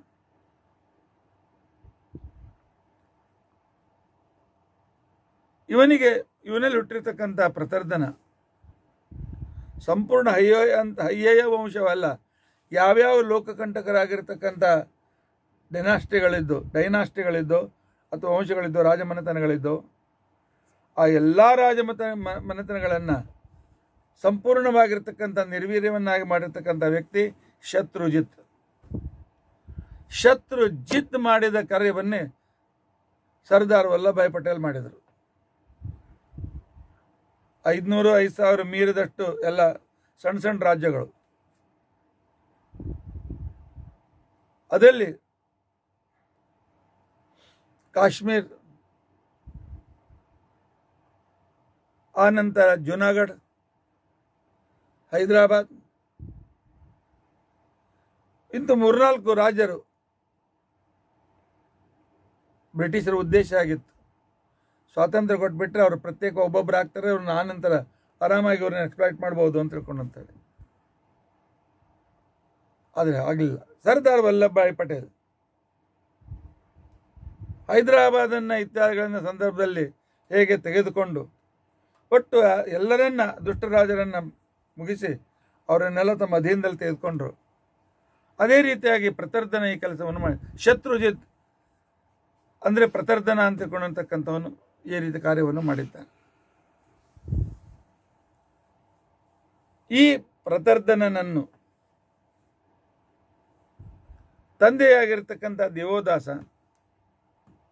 ವತ್ಸ ಅಂತ ತಿಳ್ಕೊಂಡಂತೇಳಿ ಕರೀತಾ ಇದ್ದ.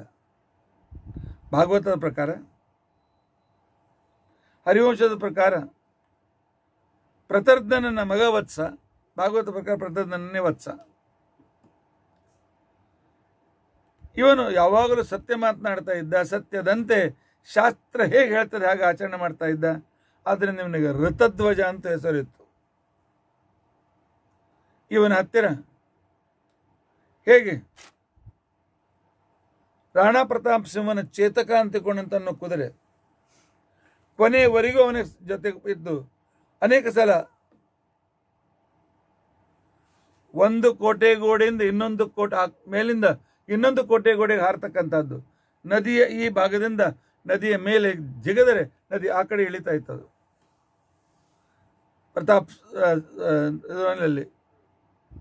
ಪ್ರತಾಪ್ ಸಿಂಹನ ಚರಿತ್ರೆಯಲ್ಲಿ ಬರುತ್ತದೆ. ಹಾಗೆ ಇವನ ಹತ್ರ ಒಂದು ಅದ್ಭುತವಾಗಿ ಸಂದರ್ಭ ಬಂದಾಗ ಆಕಾಶದಲ್ಲಿ ಹಾರತಕ್ಕಂಥ ಒಂದು ಕುವಲಯ ಅಂತಿಕೊಂಡಂತಕ್ಕಂಥ ಕುದುರೆ ಇವನ ಹತ್ರ ಇತ್ತು. ಹೀಗಾಗಿ ಕುವಲಯ ಅಶ್ವ ಅಂತ ಕೂಡ ಇವನಿಗೆ ಹೆಸರು. ವತ್ಸ ಅಂತೂ ಕರೀತಾರೆ, ಋತಧ್ವಜ ಅಂತೂ ಕರೀತಾರೆ, ಕುವಲಯ ಅಶ್ವ ಅಂತೂ ಕೂಡ ಕರೀತಾರೆ. ಇಂತಹ ಅದ್ಭುತ ಮಹಾಪರಾಕ್ರಮಿ ಈ ಪ್ರತರ್ಧನನ ಮಗನೇ ಅಲರ್ಕ. ಹರಿವಂಶದಲ್ಲಿ ಒಬ್ಬೊಬ್ಬರ ಚರಿತ್ರೆ ಬಹಳ ವಿಸ್ತಾರವಾಗಿ ಬಂದಿದೆ. ಈ ಅಲರ್ಕ ಅಂತಿಕೊಂಡಂತ ವಿಶಿಷ್ಟ ಏನು ಅಂತಂದ್ರೆ 66,000 ವರ್ಷ ಈ ಸಪ್ತದ್ವೀಪವತಿ ಸಂಪೂರ್ಣ ಜಗತ್ತನ್ನು ಆಳಿದ್ದಾನೆ, ಸಂಪೂರ್ಣ ಯೂನಿವರ್ಸ್ ಅನ್ನ ಆಳಿದ್ದಾನೆ. ಏಕೈಕ ರಾಜ ಅವನಿದ್ದಾಗ ಉಳಿದ ರಾಜರು ಅಂತ ಹೇಳ್ಕೊತಕ್ಕಂಥವ್ರು ಯಾರು ಇದ್ದಿಲ್ಲ, ಎಲ್ಲರೂ ಒಂದು ಮಾಂಡಿಲೇಕರು. 60 ವರ್ಷ ಸಹಸ್ರಾಣಿ 60 ವರ್ಷ ಶತಾನಿ ಚ ನಾಲರ್ಕಾದ ಪರೋ ರಾಜ ಬುಬುಜೆ ಮೇದಿನೀಂ ಯುವ. 66,000 ವರ್ಷಗಳವರೆಗೆ ರಾಜ್ಯವನ್ನು ಆಳತಕ್ಕಂಥ ಮಹಾನುಭಾವ. ಇಂಥವ್ರ ಕಥೆಯನ್ನು ನಾವು ಮಕ್ಕಳಿಗೆ ಹೇಳೋಣಲ್ಲ. ಅದನ್ನು ಬಿಟ್ಟು ಏನೇನೋ ಕಥೆಗಳನ್ನು ಹೇಳ್ತಾ ತಿರುಗ್ತಾರೆ. ಇಂತಹ ಅಲರ್ಕನ ಮಗನೇ ಸನ್ನತಿ, ಸನ್ನತಿಯ ಮಗ ಸುನೀತ, ಸುನೀತನ ಮಗ ಸುಕೇತನ, ಸುಕೇತನನ ಮಗ ಕೇತು, ಕೇತುವಿನ ಮಗ ಸತ್ಯಕೇತು, ಸತ್ಯಕೇತುವಿನ ಮಗ ಧೃಷ್ಟಕೇತು, ಅವನ ಮಗ ವೀತಿಹೋತ್ರ, ಅವನ ಮಗ ಭರ್ಗ, ಅವನ ಮಗ ಭಾರ್ಗಭೂಮಿ. ಇವರೆಲ್ಲರೂ ಪುರೂರವನ ಮಗ ಆಯು, ಆಯುವಿನ ಎರಡನೇ ಮಗನಾಗಿರ್ತಕ್ಕಂಥ ಕ್ಷತ್ರವೃದ್ಧನ ವಂಶದಲ್ಲಿ ಇವರೆಲ್ಲರೂ ಬಂದಿರತಕ್ಕಂಥವರು. ಇನ್ನು ಆಯುವಿನ 4ನೇ ಮಗ ರಭ, ರಾಭ ಅಂತ ಅವನ ಹೆಸರು. ಇವನ ಮಗನೇ ರಭಸ, ರಭಸನ ಮಗನೇ ಗಭೀರ, ಗಭೀರನ ಮಗನೇ ಚಕ್ರಕ. ಇವನ ಹೆಂಡತಿ ಚಕ್ರವರ್ತಿ.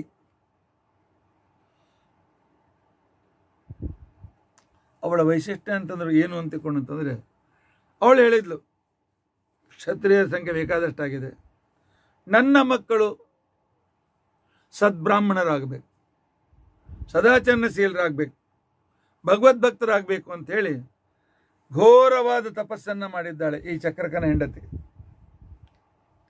ತಪಸ್ಸನ್ನು ಮಾಡಿ ಬ್ರಹ್ಮದೇವರನ್ನು ಒಲಿಸಿಕೊಂಡು ನನಗೆ ಹುಟ್ಟುವ ಮಕ್ಕಳೆಲ್ಲರೂ ಕೂಡ ಬ್ರಾಹ್ಮಣರಾಗಬೇಕು. ಯದ್ಯಪಿ ನಾನು ನನ್ನ ಗಂಡ ಇಬ್ಬರು ಕ್ಷತ್ರಿಯರಿದ್ದೇವೆ, ಅದನ್ನು ಹುಟ್ಟತಕ್ಕಂಥ ಮಕ್ಕಳು ಬ್ರಾಹ್ಮಣರಾಗಬೇಕು ಅಂತೇಳಿ ವರವನ್ನು ಇಟ್ಟಾಗ ಆಗಲಿ ನಿಮಗೆ ಇಂಥ ಉತ್ತಮ ಮಕ್ಕಳು ಹುಟ್ಟುತ್ತಾರೆ, ನಿಮ್ಮಿಂದ ಬ್ರಾಹ್ಮಣ ವಂಶ ಮತ್ತೆ ಮುಂದುವರಿತದೆ ಅಂತ ಹೇಳಿ ಬ್ರಹ್ಮದೇವರು ವರವನ್ನು ಕೊಟ್ಟಿದ್ದಾರೆ. ಇನ್ನು ಆಯುವಿನ 5ನೇ ಮಗ ಅನೇನಸ ಅಂತ ಹೇಳಿ, ಅವನ ಮಗನೇ ಶುದ್ಧ, ಅವನ ಮಗನೇ ಶುಚಿ, ಶುದ್ಧ ಅಂತ ಮಗನಿಗೆ ಹೆಸರಿಟ್ಟಿದ್ದಾನೆ, ಶುಚಿ ಅಂತ ಕೆಳಗೆ ಹೆಸರಿಟ್ಟಿದ್ದಾರೆ. ಆ ಶುಚಿಯ ಮಗನೇ ತ್ರಿಕಕುಪ್, ಅವನ ಮಗ ಧರ್ಮಸಾರಥಿ, ಅವನ ಮಗ ಶಾಂತರಜಾಹ. ಶಾಂತರಜಾಹ ಅಂತ ಅವನ ಹೆಸರು. ಅದರಂತೆ ಅವನು ವಿಚಾರ ಮಾಡಿದ, ಹೆಂಡತಿ ಮಕ್ಕಳು ಜಂಜಾಟದಲ್ಲಿ ಬೀಳೋದು ಯೋಗ್ಯವಲ್ಲ ಅಂತ ತಿಳ್ಕೊಂಡು ಅಂತೇಳಿ ಸಂತಾನ ಪ್ರಾಪ್ತಿ ಇಚ್ಛೆಯನ್ನು ಮಾಡದೆ ಪರಮಾತ್ಮ ನನ್ನನ್ನು ಸದ್ಗತಿಯೋದು ಎಲ್ತ್ಕೊಂಡು ಕರ್ಕೊಂಡು ಹೋಗ್ತಾನೆ. ಆದ್ದರಿಂದ ಮೋಕ್ಷ ಸಾಧಕವಾಗಿರ್ತಕ್ಕಂಥ ಕರ್ಮಗಳು, ಕರ್ಮ ಪ್ರಚುರ ಜ್ಞಾನ ಅಪ್ರಚುರನಾಗಿ ನಮ್ಮ ದೃಷ್ಟಿಯಿಂದ ಮಹಾಜ್ಞಾನಿ ಆಗಿರ್ತಕ್ಕಂಥ ಆ ವ್ಯಕ್ತಿ ಪರಮಾತ್ಮನ ಸಾಮೀಪ್ಯವನ್ನು ಪಡಿತಾನೆ. ಇಂಥ ಅದ್ಭುತವಾಗಿರ್ತಕ್ಕಂಥ ಶಾಂತರಜಾನ ಕಥೆ ಇರ್ತಕ್ಕಂಥದ್ದು. ಶಾಂತರಜ ತನ್ನ ವಂಶವನ್ನು ಮುಂದುವರಿಸಲಿಲ್ಲ. ಸಂಪೂರ್ಣ ಭಗವಂತನ ಧ್ಯಾನದಲ್ಲಿ ತನ್ನ ಸಂಪೂರ್ಣ ವಯಸ್ಸನ್ನು ಅವನು ಖರ್ಚು ಮಾಡಿದ್ದ.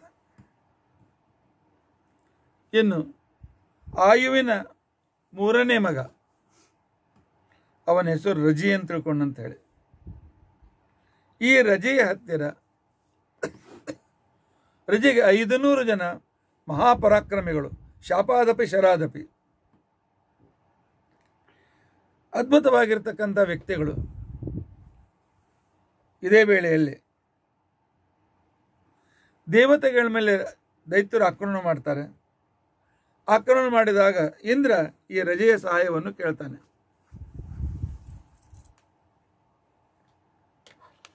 ಇಲ್ಲಿಯ ರಹಸ್ಯವನ್ನು ಅರ್ಥ ಮಾಡಿಕೊಳ್ಳ.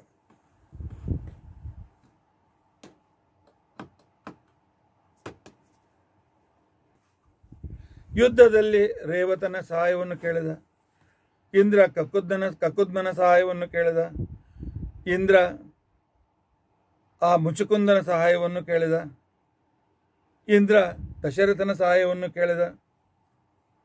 ಅಷ್ಟು ಅಂಜುಬುರುಕನೇ ಇಂದ್ರ, ಅಷ್ಟು ಹೇಡಿಯ ಇಂದ್ರ ಅಲ್ಲ. ಈ ಅಸುರರು ತಪಸ್ಸು ಮಾಡ್ತಾರಲ್ಲ, ತಪಸ್ಸು ಮಾಡಿ ವರ ಕೇಳುವಾಗ ನಮಗೆ ಯಾವ ದೇವತೆಗಳಿಂದಲೂ ಮರಣ ಬೇಡ ಅಂತ ಕೇಳ್ಕೊಳ್ತಾರೆ. ಬ್ರಹ್ಮದೇವ್ರ ವರ ಇಂದ್ರಾದಿಗಳು ಮೀರುವಂತಿಲ್ಲ. ಆವಾಗ ದೇವತೆಗಳಾಗದೇ ಇದ್ದಂಥ ರಾಜರನ್ನು ಕರೆದುಕೊಂಡು ಬಂದು ಅವ್ರ ಕಡೆಯಿಂದ ಅಸುರರನ್ನು ಸಂಹಾರ ಮಾಡಿಸ್ತಾರೆ. ಇಂದ್ರ ಕಡಿಮೆಯವನು, ಕಡಿಮೆ ಶಕ್ತಿ ಉಳ್ಳವನು, ಆದ್ದರಿಂದ ಇವರ ಸೈನ್ಯವನ್ನು ಬಯಸ್ತಾನೆ ಅಂತ ತಿಳ್ಕೊಂಡಂತೆ, ಇವರ ಸಹಾಯವನ್ನು ಬಯಸ್ತಾನೆ ಅಂತ ತಿಳ್ಕೊಂಡಂತ ಹೇಳಿ. ಆಗ ರಜಿ ತಾನು ಸ್ವರ್ಗವನ್ನೇ ವಶಪಡಿಸಿಕೊಂಡಿರ್ತಕ್ಕಂತಹ ಅಸುರರನ್ನು ಹೊಡೆದು ಓಡಿಸಿ ಇಂದ್ರನಿಗೆ ಅವನ ಸ್ವರ್ಗವನ್ನು ವಾಪಸ್ ಕೊಡ್ತಾನೆ. ಇದು ಯಾವ ಕಾಲ? ಈ ರೀತಿಯಾಗಿ ರಜಿ ಇಂದ್ರನಿಗೆ ಸಹಾಯ ಮಾಡಿದಾಗ ಅಸುರರ ಕುಲದಲ್ಲಿ ಪ್ರಹ್ಲಾದ ರಾಜ ರಾಜ್ಯವನ್ನು ಆಳುತ್ತಾ ಇದ್ದ. ಯಾರಿಗೂ ಪೀಡೆ ಕೊಡದೇ ಇದ್ದ ವ್ಯಕ್ತಿ. ಆದರೂ ಇವನಿಗೆ ಭಯ. ಯಾರಿಗೆ? ಇಂದ್ರನಿಗೆ ಭಯ. ಅದಕ್ಕೆ ಇಂದ್ರನೇ ಹೇಳ್ದ, ರಜೆ ನೀನೇ ಸ್ವರ್ಗವನ್ನು ಆಳು, ಸ್ವರ್ಗದ ರಾಜ್ಯವನ್ನು ಆಳು, ನಾನು ನಿನ್ನ ಜೊತೆಗೆ ಇರ್ತೇನೆ. ಯಾಕೆಂದರೆ ಅಸುರರ ರಾಜ್ಯ ಅಂತೇಳಿ ಮತ್ತೆ ಪ್ರಹ್ಲಾದ ಅಸುರ ಪರಾಜಿತ ಆಯ್ತು ಅಂತ ಬಂದು ಅವನ ಆಕ್ರಮಣ ಮಾಡಬಾರ್ದು, ಅವನನ್ನು ನಾವು ಸೋಲಿಸ್ಲಿಕ್ಕೆ ಆಗೋದಿಲ್ಲ. ಹೀಗೆ ರಜಿ ಅಂತಕ್ಕಂಥ ವ್ಯಕ್ತಿ ಸ್ವರ್ಗವನ್ನು ಅನೇಕ ದಿನಗಳವರೆಗೂ ಆಳಿದ್ದಾನೆ. ಸ್ವರ್ಗವನ್ನು ಆಳಿರ್ತಕ್ಕಂಥವನು ಈ ಲೋಕದ ಒಬ್ಬ ವ್ಯಕ್ತಿ ಅಂತಿಕೊಂಡಂತ ಹೇಳಿ ಅದ್ಭುತವಾಗಿರ್ತಕ್ಕಂಥ ಸಂದರ್ಭ. ಸ್ವರ್ಗವನ್ನು ಆಳ್ತಾ ಇದ್ದಾನೆ, ಸ್ವರ್ಗಲೋಕವನ್ನು ಆಳ್ತಾ ಇದ್ದಾನೆ. ರಜಿಯ ಆಯುಷ್ಯ ಮುಗಿಯಿತು. ಆಯುಷ್ಯ ಮುಗಿದಿರ್ತಕ್ಕಂಥ ಸಂದರ್ಭದಲ್ಲಿ ಆಗ ಅವನ 500 ಮಕ್ಕಳು ತನ್ನ ತಂದೆಯ ರಾಜ್ಯವನ್ನು ಸ್ವೀಕಾರ ಮಾಡಿದ್ದಾರೆ. ಆಗ ಪ್ರಹ್ಲಾದ ರಾಜರು ಕೂಡ ತಮ್ಮ ಕಾರ್ಯಕಾಲ ಮುಗಿಸಿದ್ರು. ಇಂದ್ರ ಬಂದು ಅವ್ರು ಕೇಳ್ದ, ನಾನು ನಿಮ್ಮ ತಂದೆ ಹತ್ತಿರ ಸ್ವರ್ಗವನ್ನು ಅಡವು ಇಟ್ಟಿದ್ದೆ. ಕೆಲವು ದಿವಸ ಇದನ್ನು ನೀನು ಸ್ವೀಕಾರ ಮಾಡುವಂತಿಕೊಂಡು ಅಂತೇಳಿ ಅಡವು ಇಟ್ಟಿದ್ದೆ. ಈಗ ನನ್ನ ವಸ್ತುವಾದ ಸ್ವರ್ಗ ನನಗೆ ವಾಪಸ್ ಕೊಟ್ಬಿಡಿ. ಕೊಡೋದಿಲ್ಲ. ರುಚಿ ಕಂಡ ವ್ಯಕ್ತಿ ಹೇಗೆ ಕೊಡೋದಿಲ್ಲ, ಹಾಗೆ ಮನುಷ್ಯನಿಗೆ ಹಣದ ರುಚಿ ಅಂತಂದರೆ ಬಿಡಲಿಕ್ಕೆ ಆಗೋದಿಲ್ಲ. ನನ್ನ ಅನೇಕ ಶಿಷ್ಯರು, ಅವ್ರ ಶಿಷ್ಯರ ಮಕ್ಕಳು ಕೆಲವರು ಬರ್ತಾರೆ, ಆಚಾರ್ಯ ಫಾರಿನ್ಗೆ ನೌಕರಿ ಸಿಕ್ಕಿದೆ ಅಂತ ತಿಳ್ಕೊಂಡಂತೆ, ಇಲ್ಲ ನಾನು MS ಮಾಡಬೇಕಾಗಿದೆ ಅಂತ. ಮೊದಲೇ ನಾನು ಸಾಕ್ಷಾತ್ ಬೇಡ ಅಂತಿದ್ದೆ, ಈಗ ಬೇಡ ಅಂದರೆ ಕೇಳೋದಿಲ್ಲ, ಅದರಿಂದ ಬೇಡ ಅಂತ ಅಲ್ಲಿಗೆ ಹೋಗೋದಿಲ್ಲ. ಬೇಡ ಅಂತಂದು ಯಾಕೆ ಅಪಮಾನ ಮಾಡಿಸ್ಕೊಳ್ಬೇಕು? ಆದರೆ ಒಂದು ಮಾತು ಹೇಳ್ತೇನೆ, ಆಯಿತು ಲಘು ಬೇಗನೆ ಬನ್ನಿ, ನಿಮ್ಮ ಮಾತೃಭೂಮಿ ನಿಮ್ಮ ದಾರಿಯನ್ನು ಕಾಣ್ತಾ ಇದೆ. ಜನನಿ ಜನ್ಮಭೂಮಿಶ್ಚ ಸ್ವರ್ಗಾದಪಿ ಗರಿಯಸಿ. ಅದಕ್ಕೋಸ್ಕರ ಕಡಿಮೆ ಸಂಬಳ ಇದ್ರೂ ಕೂಡ ಆಗಲಿ, ತಿರುಗಿ ವಾಪಸ್ ಬನ್ನಿ ಅಂತ ಹೇಳಿ. ಆಚಾರ್ಯ ನಮ್ಮ ಮಕ್ಕಳು 2 ವರ್ಷ ಇರಲಿಕ್ಕೆ ಹೊರಟಿದ್ದಾರೆ, ಕಾಂಟ್ರಾಕ್ಟ್ 2 ವರ್ಷ ಇದೆ, ಅದಕ್ಕೆ ಕಳಿಸ್ತಾ ಇದ್ದೇವೆ ಅಂತ. ಆದರೆ ಹೋದವರಲ್ಲಿ 90% ವಾಪಸ್ ಬಂದಿಲ್ಲ. ಅಲ್ಲಿಯ ಅನುಕೂಲತೆಗಳು, ಅಲ್ಲಿಯ ಕೈತುಂಬ ಸಂಬಳ, ಭೋಗದ ಸಾಧನಗಳು ಎಲ್ಲ ಇರ್ತಕ್ಕಂಥ ಸಂದರ್ಭದಲ್ಲಿ ಇಲ್ಲಿ ಯಾಕೆ ಬಂದು ಕಷ್ಟಪಡಬೇಕು? ಅವ್ರು ಕೇಳೋ ಪ್ರಶ್ನೆ ಇದೆ, ಆಚಾರ್ಯರೇ ಇಲ್ಲಿ ನಮಗೆ 50-60 ಸಾವಿರಕ್ಕಿಂತ ಹೆಚ್ಚು ಸಂಬಳ ಸಿಕ್ಕೋದಿಲ್ಲ. ಕೆಲವರಿಗಿದೆ ವರ್ಷಕ್ಕೆ 10 ಲಕ್ಷ, 12 ಲಕ್ಷ, 15 ಲಕ್ಷ, 20 ಲಕ್ಷ, 24 ಲಕ್ಷ ಪ್ಯಾಕೇಜ್ ಇದ್ದವರು ಇಲ್ಲಿಯೂ ಇದ್ದಾರೆ. ಆದರೆ 10-15 ವರ್ಷ ಆದಮೇಲೆ, ಮೊದಲಲ್ಲ, ಅಲ್ಲಿ ಒಮ್ಮೆಲೆ ಡೈರೆಕ್ಟ್ ಆರಂಭದಲ್ಲೇ 10 ಲಕ್ಷದಿಂದ 20 ಲಕ್ಷ 30 ಲಕ್ಷದ ಪ್ಯಾಕೇಜ್ ಇರುವಾಗ ಅವ್ರು ಯಾಕೆ ತಿರುಗಿ ಬರ್ತಾರೆ? ವ್ಯವಹಾರದ ದೃಷ್ಟಿಯಿಂದ ಸರಿ, ಒಪ್ತೇನೆ. ಆದರೆ ಭಾರತ ದೇಶದಲ್ಲಿ ನಮಗೆ ಪರಮಾತ್ಮ ಸಾಧನೆಗೆ ನುಡಿಸಿದ್ದಾನಲ್ಲ, ಭಾರತ ದೇಶದ ಸಾಧನೆ ಇದು ಸಾಧನ ಭೂಮಿ. ಇಲ್ಲಿ ಮಾಡಿದ್ದಕ್ಕೆ ನಿಮಗೆ 100ಕ್ಕೆ 100 ಪಟ್ಟು ಫಲ ಇದೆ. ಅಲ್ಲಿ ಮಾಡಿದ್ದಕ್ಕೆ ನಾನು 0 ಫಲ ಇದೆ ಅಂತ ಹೇಳೋದಿಲ್ಲ. ಅಲ್ಲಿದ್ದು ನೀವೇನು ಮಾಡಿದ್ರೆ ಏನು ಪ್ರಯೋಜನ ಇಲ್ಲ, ಉಪಯೋಗ ಇಲ್ಲ, ಬಿಟ್ಬಿಡಿ ಅಂತಿಕೊಂಡು ನಾನು ಹೇಳೋದಿಲ್ಲ. ಯಾಕೆ ಅಂತಿಕೊಂಡಂತಂದರೆ, ಭಗವದ್ಗೀತೆಯಲ್ಲಿ ಒಂದು ವಿಚಾರ ಬಂದಿದೆ. ಏನು ವಿಚಾರ ಬಂದಿದೆ? ದಾನ ಕೊಡುವ ಸಂದರ್ಭದಲ್ಲಿ ದೇಶ, ಕಾಲ, ಪಾತ್ರ, ದೇಶ, ಕಾಲ, ಪಾತ್ರ ಇವನನ್ನು ನೋಡಿಕೊಂಡು ದಾನ ಕೊಡಬೇಕು ಅಂತ ಹೇಳಿ. ಅದರಲ್ಲಿ ಪ್ರಮೇಯ ದೀಪಿಕಾದಲ್ಲಿ ಅಥವಾ ನ್ಯಾಯ ದೀಪಿಕಾದಲ್ಲೂ ಆಚಾರ್ಯರು ವಿಚಾರ ಮಾಡ್ತಾರೆ. ಅದರಲ್ಲಿ ಟೀಕಾಕೃತ್ಪಾದರು ವ್ಯಾಖ್ಯಾನದಲ್ಲಿ ಮತ್ತು ರಾಘವೇಂದ್ರ ಸ್ವಾಮಿಗಳು ತಮ್ಮ ವ್ಯಾಖ್ಯಾನದಲ್ಲಿ ಹೇಳ್ತಾರೆ,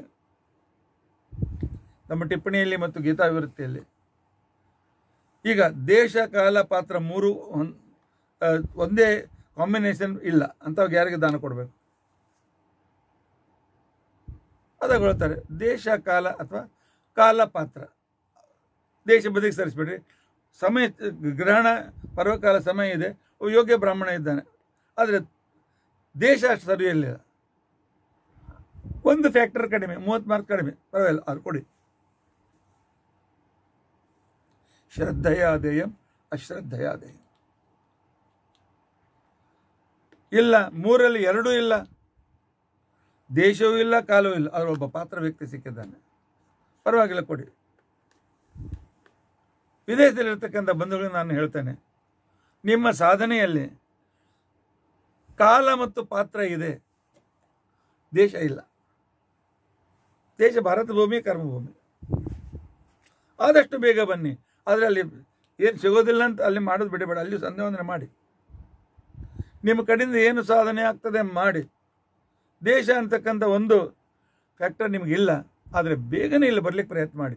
ನಿಮ್ಮ ಶ್ರಮ, ನಿಮ್ಮ ಎಲ್ಲವೂ ನಿಮ್ಮ ದೇಶಕ್ಕೋಸ್ಕರ ಆಗಬೇಕೇ ಹೊರತು ವಿದೇಶಕ್ಕೋಸ್ಕರ ನೀವು ದುಡಿಯೋದು ಯಾವುದೇ ರೀತಿಯಿಂದಲೂ ಯೋಗ್ಯವಾಗಿರ್ತಕ್ಕಂಥದ್ದೆಲ್ಲ. ಇದನ್ನು ಯಾವಾಗಲೂ ನಾನು ಎಲ್ಲರಿಗೂ ಹೇಳ್ತಕ್ಕಂಥದ್ದು, ಶಾಸ್ತ್ರ ಇದನ್ನೇ ಪುನಃ ಪುನಃ ಹೇಳ್ತದೆ. ರಾಮಚಂದ್ರ ಪುನಃ ಪುನಃ ಹೇಳ್ತಾನೆ, ಜನನಿ ಜನ್ಮಭೂಮಿಶ್ಚ ಸ್ವರ್ಗಾದಪಿ ಗರಿಯಸ್ಸು ಅಂತ ತಿಳ್ಕೊಂಡಂತೆ. ಇಂದ್ರನಿಗೆ ಅವರು ತಮ್ಮ ರಾಜ್ಯವನ್ನು ಕೊಡಲಿಲ್ಲ, ರುಚಿ ಹತ್ತಿತ್ತು. ಅಪ್ಪನ ಕಾಲದಲ್ಲಿ ಸ್ವರ್ಗವನ್ನು ಆಳಿ ರುಚಿ ಹತ್ತಿತ್ತು, ಯಾರು ಬಿಡ್ತಾರೆ? ಇನ್ನು ಉಪಕಾರ ಮಾಡಿದ ರಜಿಯ ಮಕ್ಕಳು ಕಾರಣವಿಲ್ಲದೆ ಇವರನ್ನು ಕೊಲ್ಲಿಕ್ಕೆ ಬರೋದಿಲ್ಲ ಅಂಥೇಳಿ ಬೃಹಸ್ಪತ್ಯಾಚಾರ್ಯರಿಗೆ ಶರಣು ಹೋಗಿದ್ದಾನೆ. ಶರಣು ಹೋಗಿರ್ತಕ್ಕಂತಹ ಸಂದರ್ಭದಲ್ಲಿ ಆಗ ಬೃಹಸ್ಪತ್ಯಾಚಾರ್ಯರು ಅಭಿಚಾರ ಅನ್ನುವ ಹೋಮವನ್ನು ಮಾಡಿ, ಅಭಿಚಾರ ಹೋಮಗಳಿಂದ, ಅಭಿಚಾರ ಹೋಮ ಒಂದು ಥರದ ಬ್ಲ್ಯಾಕ್ ಮ್ಯಾಜಿಕ್ ಅಂತ ತಿಳ್ಕೊಳ್ಳಿ, ತಿಳಿಬೇಕು ಅಂತ ಹೇಳಿದೆ, ಅದಕ್ಕೂ ಇದಕ್ಕೆ ಅಂತರ ಇದೆ. ಅವರಿಗೆ ಬುದ್ಧಿಯ ಒಂದು ಸ್ಥಿರತೆಗೆ ಒಂದು ಅನಾನುಕೂಲತೆಯನ್ನು ಉಂಟು ಮಾಡಿದ್ದಾರೆ. ತಪ್ಪು ಮಾಡ್ತಾ ಇದ್ದಾರೆ, ಇನ್ನೊಬ್ಬರ ಸ್ವತ್ತನ್ನು ತನಗಿಟ್ಕೊಂಡು ನಂದೇ ಅಂತಕೊಂಡು ಅಂತ ಹೇಳ್ತಾ ಇದ್ದಾರೆ. ಆದ್ದರಿಂದಾಗಿ ಅವರ ಬುದ್ಧಿಯಲ್ಲಿ ಒಂದು ರೀತಿಯಾಗಿರ್ತಕ್ಕಂಥ ವಿಕೃತಿಯನ್ನು ತಂದುಕೊಟ್ಟಾಗ ಅವರ ಆ ಬೌದ್ಧಿಕ ವಿಕೃತಿಯಿಂದಾಗಿ ಭೋಗಾಸಕ್ತರಾಗಿ ಬ್ರಾಹ್ಮಣರ, ಜ್ಞಾನಿಗಳ, ಶಾಸ್ತ್ರಗಳ ನಿಂದನೆಯನ್ನು ಮಾಡಲಿಕ್ಕೆ ಚಾಲು ಮಾಡಿದ್ದಾರೆ. ಈಗ ಅವನನ್ನು ಕೊಲ್ಲಿಕ್ಕೆ ಯೋಗ್ಯ ಸಮಯ ಅಂತ ತಿಳ್ಕೊಂಡಂತೇಳಿ ಇಂದ್ರ ಅವನನ್ನು ಸಂಹರಿಸಿ, ಆ 500 ಜನರನ್ನು ಸಂಹರಿಸಿ ತನ್ನ ರಾಜ್ಯವನ್ನು ತಾನು ಸ್ವೀಕಾರವನ್ನು ಮಾಡಿದ್ದ. ಹೀಗೆ ಸ್ವೀಕಾರ ಮಾಡಿರ್ತಕ್ಕಂಥ ಸಂದರ್ಭದಲ್ಲಿ ಇನ್ನು ಆಯುವಿನ 2ನೇ ಮಗ ಕ್ಷತ್ರವೃದ್ಧ, ಇವನಿಗೆ ಇನ್ನೊಬ್ಬ ಮಗ ಇದ್ದ ಪ್ರತಿಸತ್ರ ಅಂತ ತಿಳ್ಕೊಂಡಂತೇಳಿ. ಅವನ ಮಗ ಸಂಜಯ, ಅವನ ಮಗ ಜಯ, ಅವನ ಮಗ ಕೃತ, ಅವನ ಮಗ ವೀರ್ಯಧನ, ಅವನ ಮಗ ಸಹದೇವ, ಅವನ ಮಗ ಅಹೀನ ಅಂತ ತಿಳ್ಕೊಂಡಂತೇಳಿ. ಅಹೀನ ಅಂತ ತಿಳ್ಕೊಂಡಂತಕ್ಕಂಥವನ ಮಗ ಜಯ. ಮಹಾರಥಿಕನಾಗಿರ್ತಕ್ಕಂಥ ಕ್ಷಾತ್ರ ಧರ್ಮದಲ್ಲಿ ಅತ್ಯಂತ ಪ್ರವೀಣನಾಗಿರ್ತಕ್ಕಂಥವನು ಅಹೀನ. ಎಂದಿಗೂ ಕ್ಷತ್ರ ಧರ್ಮವನ್ನು ಬಿಟ್ಟುಕೊಡಲಿಲ್ಲ. ಇಂಥ ಅದ್ಭುತ ಒಂದು ಅಂಶ ಅಲ್ಲಿ ಬೆಳೆದು ಬಂತು ಅಂತಂದಿದ್ದಾರೆ. ಇದರಲ್ಲಿ ಯಾರಲ್ಲಿ? ಆಯುವಿನಲ್ಲಿ.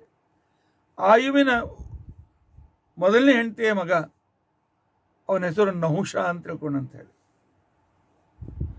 ನಹುಷನಿಗೆ ಯತಿ, ಯಯಾತಿ, ಸಂಯಾತಿ ಅಂತ ತಿಳ್ಕೊಂಡಂತೇಳಿ, ಸಂಯಾತಿ, ಆಯತಿ, ವಿಯತಿ, ಕೃತಿ 6 ಜನ ಮಕ್ಕಳು.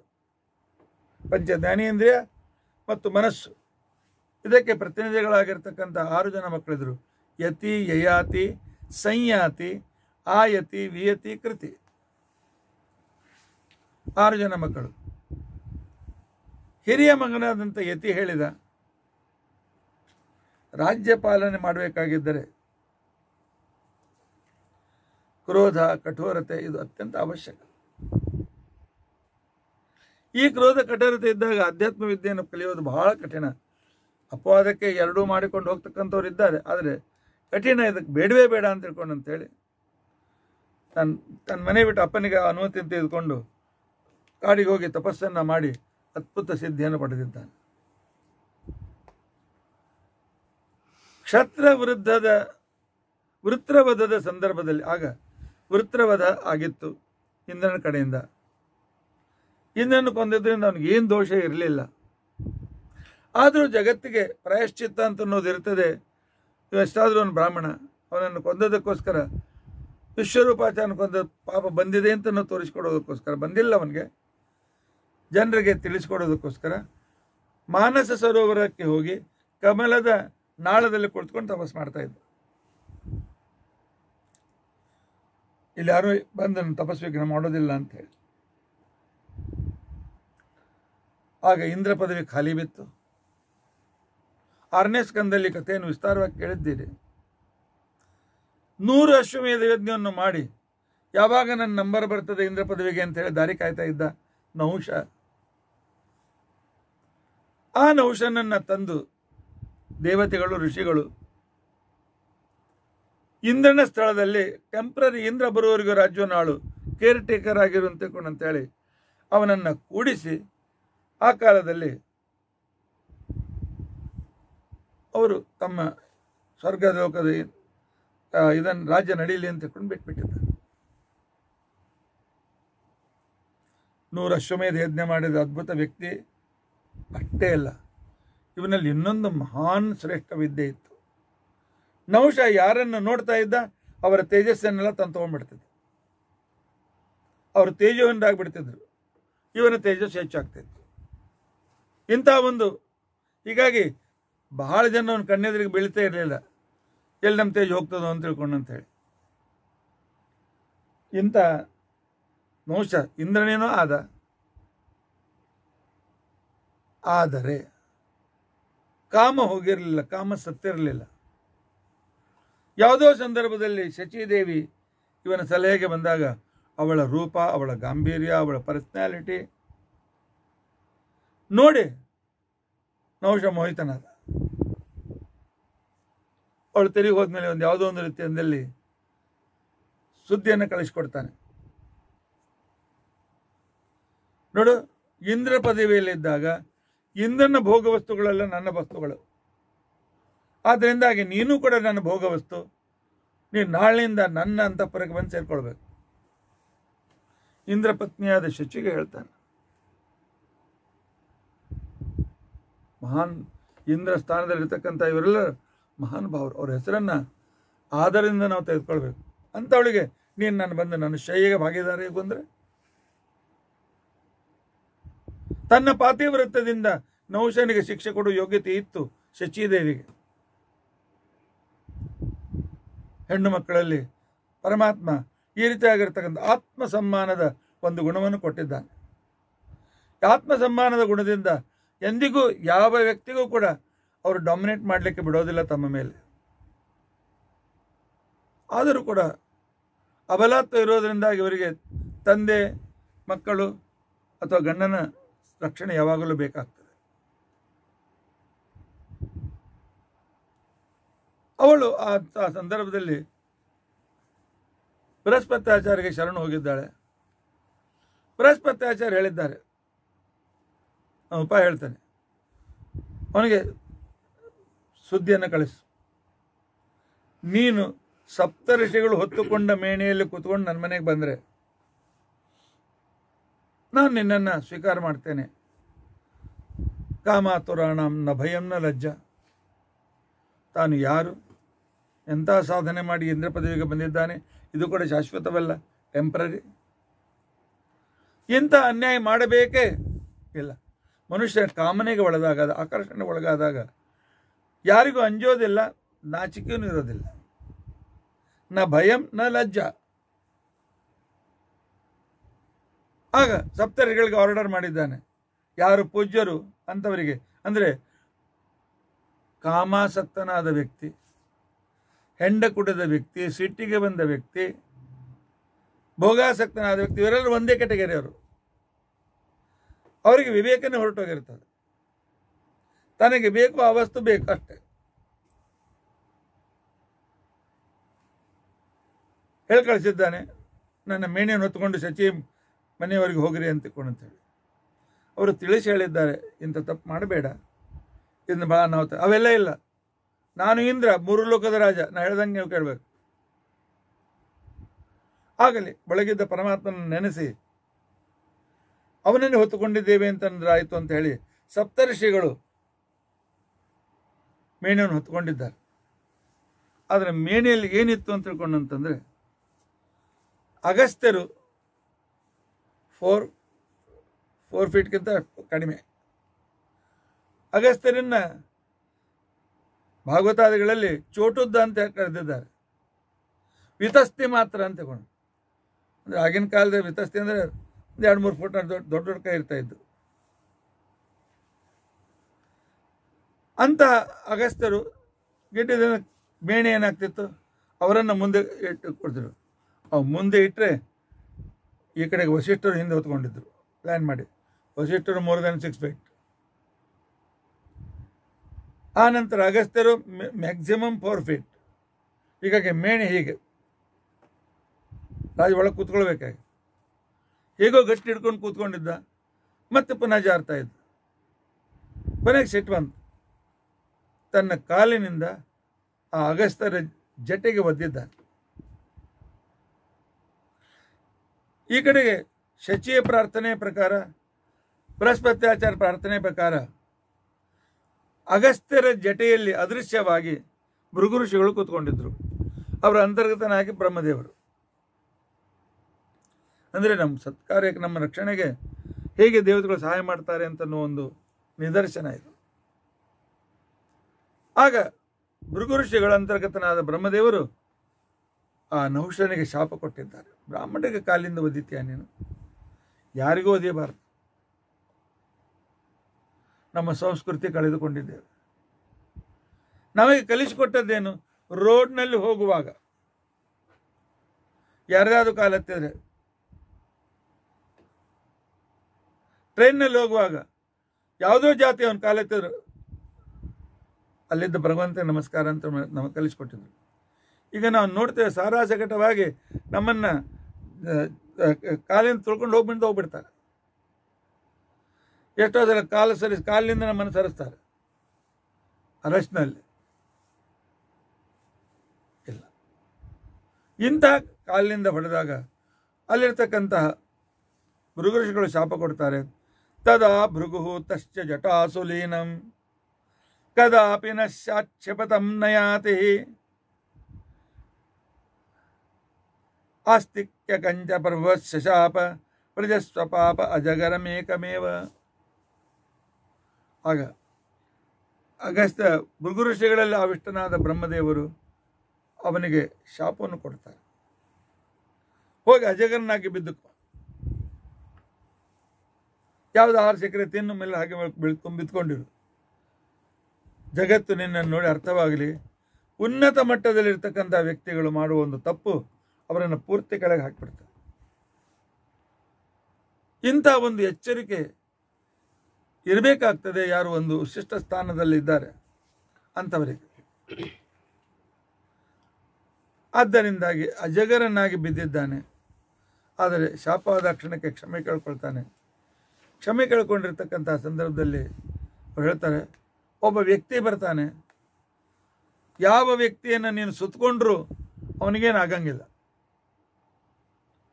ಆಗ ನಿನ್ನ ಜೀವನ ಮುಕ್ತಿ, ನಿನ್ನ ಪ್ರಶ್ನೆ ಉತ್ತರವೂ ಸಿಗ್ತದೆ, ನಿನಗೆ ನಿಶ್ಚಿತವಾಗಿ ಕೂಡ ಉತ್ತಮವಾಗಿರ್ತಕ್ಕಂಥ ಸ್ಥಾನ ಕೂಡ ಸಿಗ್ತದೆ ಅಂತ ಹೇಳಿ ಆ ಕಾಲದಲ್ಲಿ ಅವನಿಗೆ ಉಶಾಪವನ್ನು ಋಷಿಗಳು ಕೊಟ್ಟಿದ್ದಾರೆ.